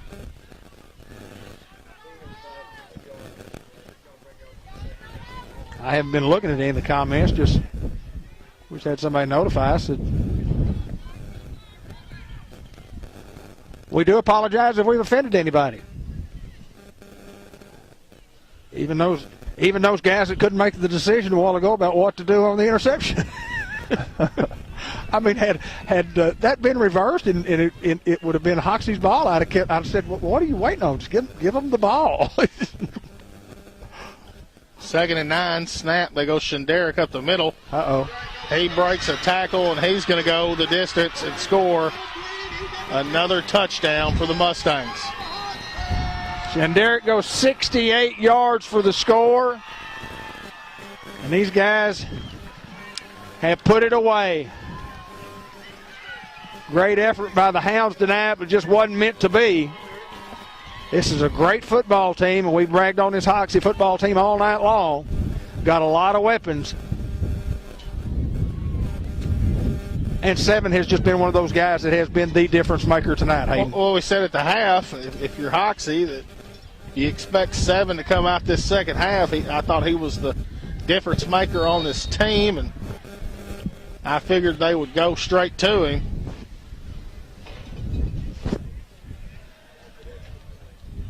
Good snap, and doesn't get the hold quite down, and no good. 48-28 with 4:13 to go. Well, Shenderick is just Shenderick is an outstanding football player. Dalen is an outstanding football player. And this Hoxie team is full of outstanding football players. But I want to talk about my Newport Greyhounds, and that's what we get paid to do, and that's what we're going to do. And, again, if we've offended anybody, so be it. Well, a lot of supporters are saying don't apologize. If they don't like it, they can go watch their broadcast. Well, I mean, you're right, and Coach Sears was very nice to me, and Coach Darrell Parks, the IT director, very, very nice to get us set up here with the Wi-Fi, and that's what people do, and they would certainly receive the same, we would reciprocate that if they came to Newport for any playoff game or any time they've ever been there. And I mean, it's part of the competition, and our job is to call the game, but our job is to call the game for the Newport Greyhounds. And Dr. Larry Bennett, I appreciate your comments, my friend.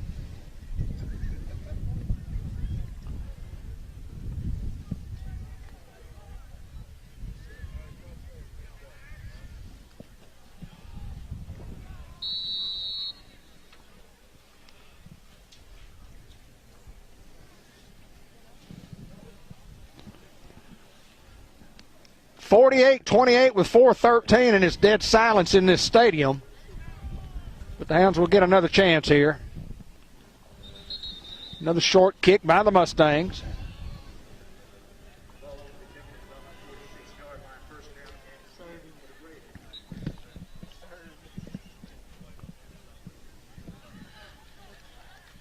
Coach Mark Hasley, Coach Benny Reynolds not here tonight. Will Keaty not here tonight. And for all intents and purposes, the Hoxie Mustangs look like they will move into the third round. And if you're a Mustang fan, and we wish them the best of luck if that's what the case is, we just hope Dalen Powell is okay and they can be full strength down the stretch, because they have an outstanding football team. They're offsides and no call. go read up the middle, and he'll get a few on the play. 2nd down and maybe 7. We thank all of our great sponsors who have made our broadcast possible. We'll have Newport Greyhound basketball coming up here in the weeks to come, and it should be an outstanding year for the Newport Greyhound basketball team. Marshall looks to throw, tries to go to Chris Reynolds over the middle, come up incomplete and bring up 3rd down and long.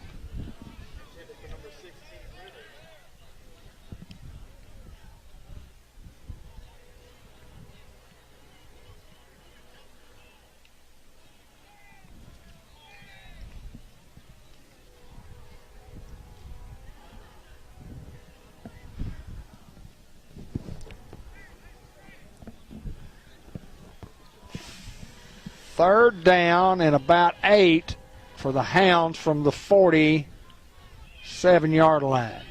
DJ under pressure. He'll just go out of bounds and get the sack. And the Hounds, with 3:34 here remaining in the 4th quarter, will elect to punt. That's going to bring up 4th down. For the Greyhounds.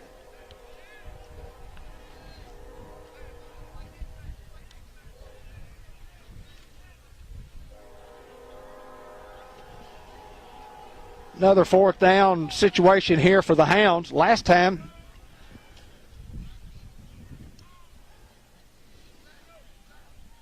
Hounds went for it on 4th down and 18, and now look like they're going to punt. Marshall punts it sky high. Doesn't take a great bounce. And will be marked at the 36-yard line. So 3:25 to play here in the football game, and Hoxie up by 20, 48-28.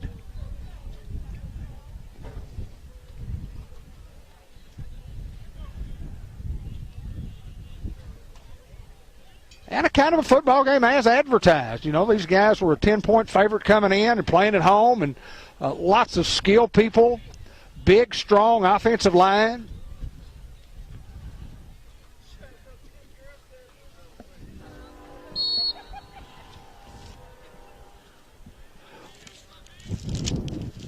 First and 10 for the Mustangs. Forrester keeps it himself up the middle. Be brought down by a host of Hounds. Tyler Johnson leading the pack.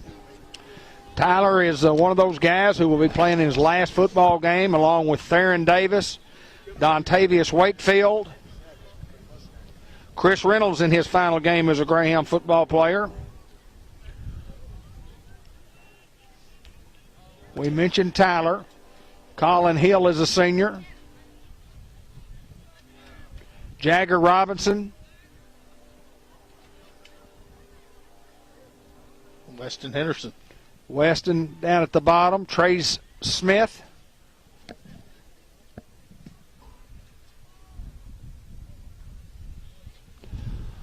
Lots of guys coming back for this football team for the Newport Greyhounds, and there goes Shenderick breaking tackles, and he's still on his feet. Tries to make a guy miss. Colin Ellis is going to bring him down close to the 20-yard line, and here comes a late flag. And it is a flag on the play. another flag. It's been a lot of flags tonight.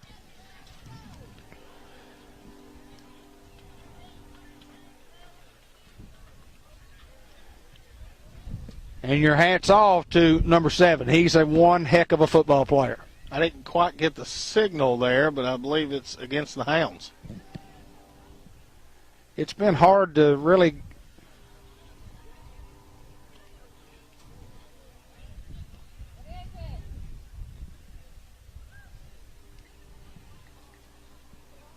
Personal foul Personal foul? against the Greyhound. Ball can be spotted inside the 10 at about the 8-yard line. about the 8-yard line now for Hoxie.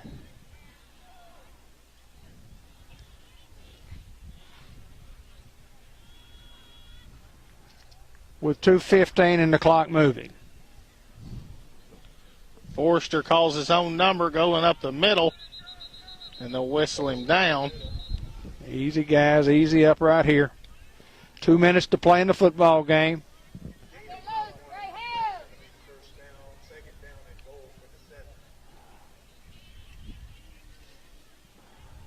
Hoxie in no hurry.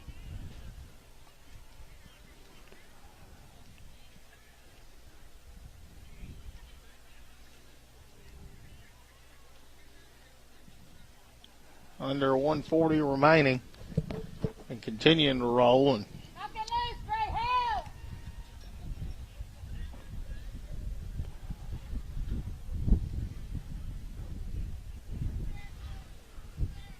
I think Hoxie will go to a knee here. Yeah, they'll take a delay of the game penalty, and I think they'll go to a knee twice. I know Tom Sears, and I think that's what they'll do. They were the better football team this night, and a chance to really make some noise, Chris, to really make some noise in the state playoffs. There's you some class right there.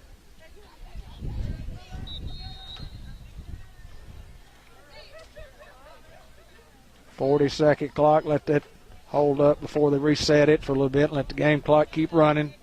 They'll go to a knee one more time, and we'll say congratulations to the Hoxie Mustangs.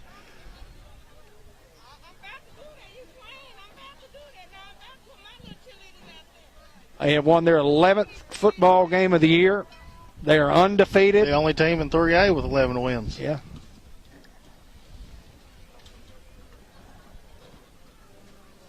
And I really do. I hope Dalen Powell is okay because these guys, they need him to be a contender.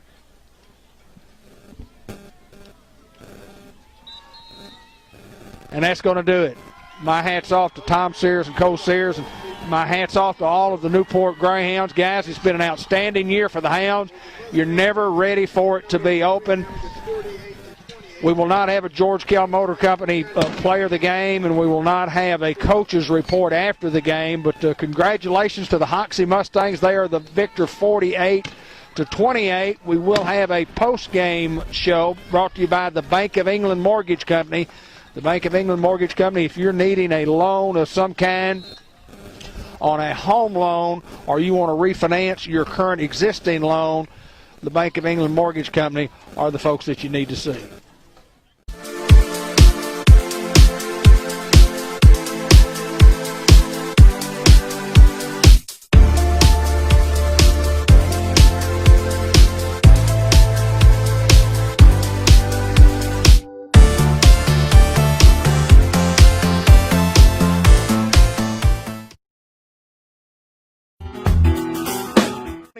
The Hoxie Mustangs win this thing. A lot of the Powell brothers tonight, but these guys have got a lot more weapons than just the Powell guys. And let me tell you what, they're difference makers in this football team.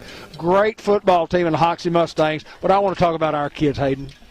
I mean, it's just one of those seasons where you think that you can go play in Little Rock. You think you've got the weapons, and we talked about it. A good football team tonight was going to lose, and it just happened to be the Newport Greyhounds, and you didn't have some things go your direction that you like. And, I mean, it was a good season. I mean, anytime you win 9 games, go 9-2, you get to play your full schedule. Nothing COVID-related really hurt us from playing. Obviously, we didn't have our couple of coaches tonight, but overall, proud of these guys, and we'll be back next year for sure. Ben Black, we got a lot of kids coming back. We mentioned our seniors. We hope we got them off. We did miss one. We do apologize. But a lot of kids coming back the next couple of years, and it will not be a rebuilding year for the Hounds. It will be a let's get better, and you have to improve on the 9-2. Yeah, we're just going to try to move forward, and hate that the season ended. You know, we talk about it each and every year. You always want to keep playing and get a chance to go to Little Rock, but just part of it. You know, these 2 teams tonight, 2 great football teams. It's sad one of them has to go home. I was just going to mention copyright music playing, and don't want our game to get cut off the air, so we're going to end it right here. For Josh Nation, for Rat, Logan Morris, for Ben Black, for Hayden Schultz, I'm David Black. Folks, we'll see you during basketball season, and congratulations to the Newport Greyhounds on an outstanding year.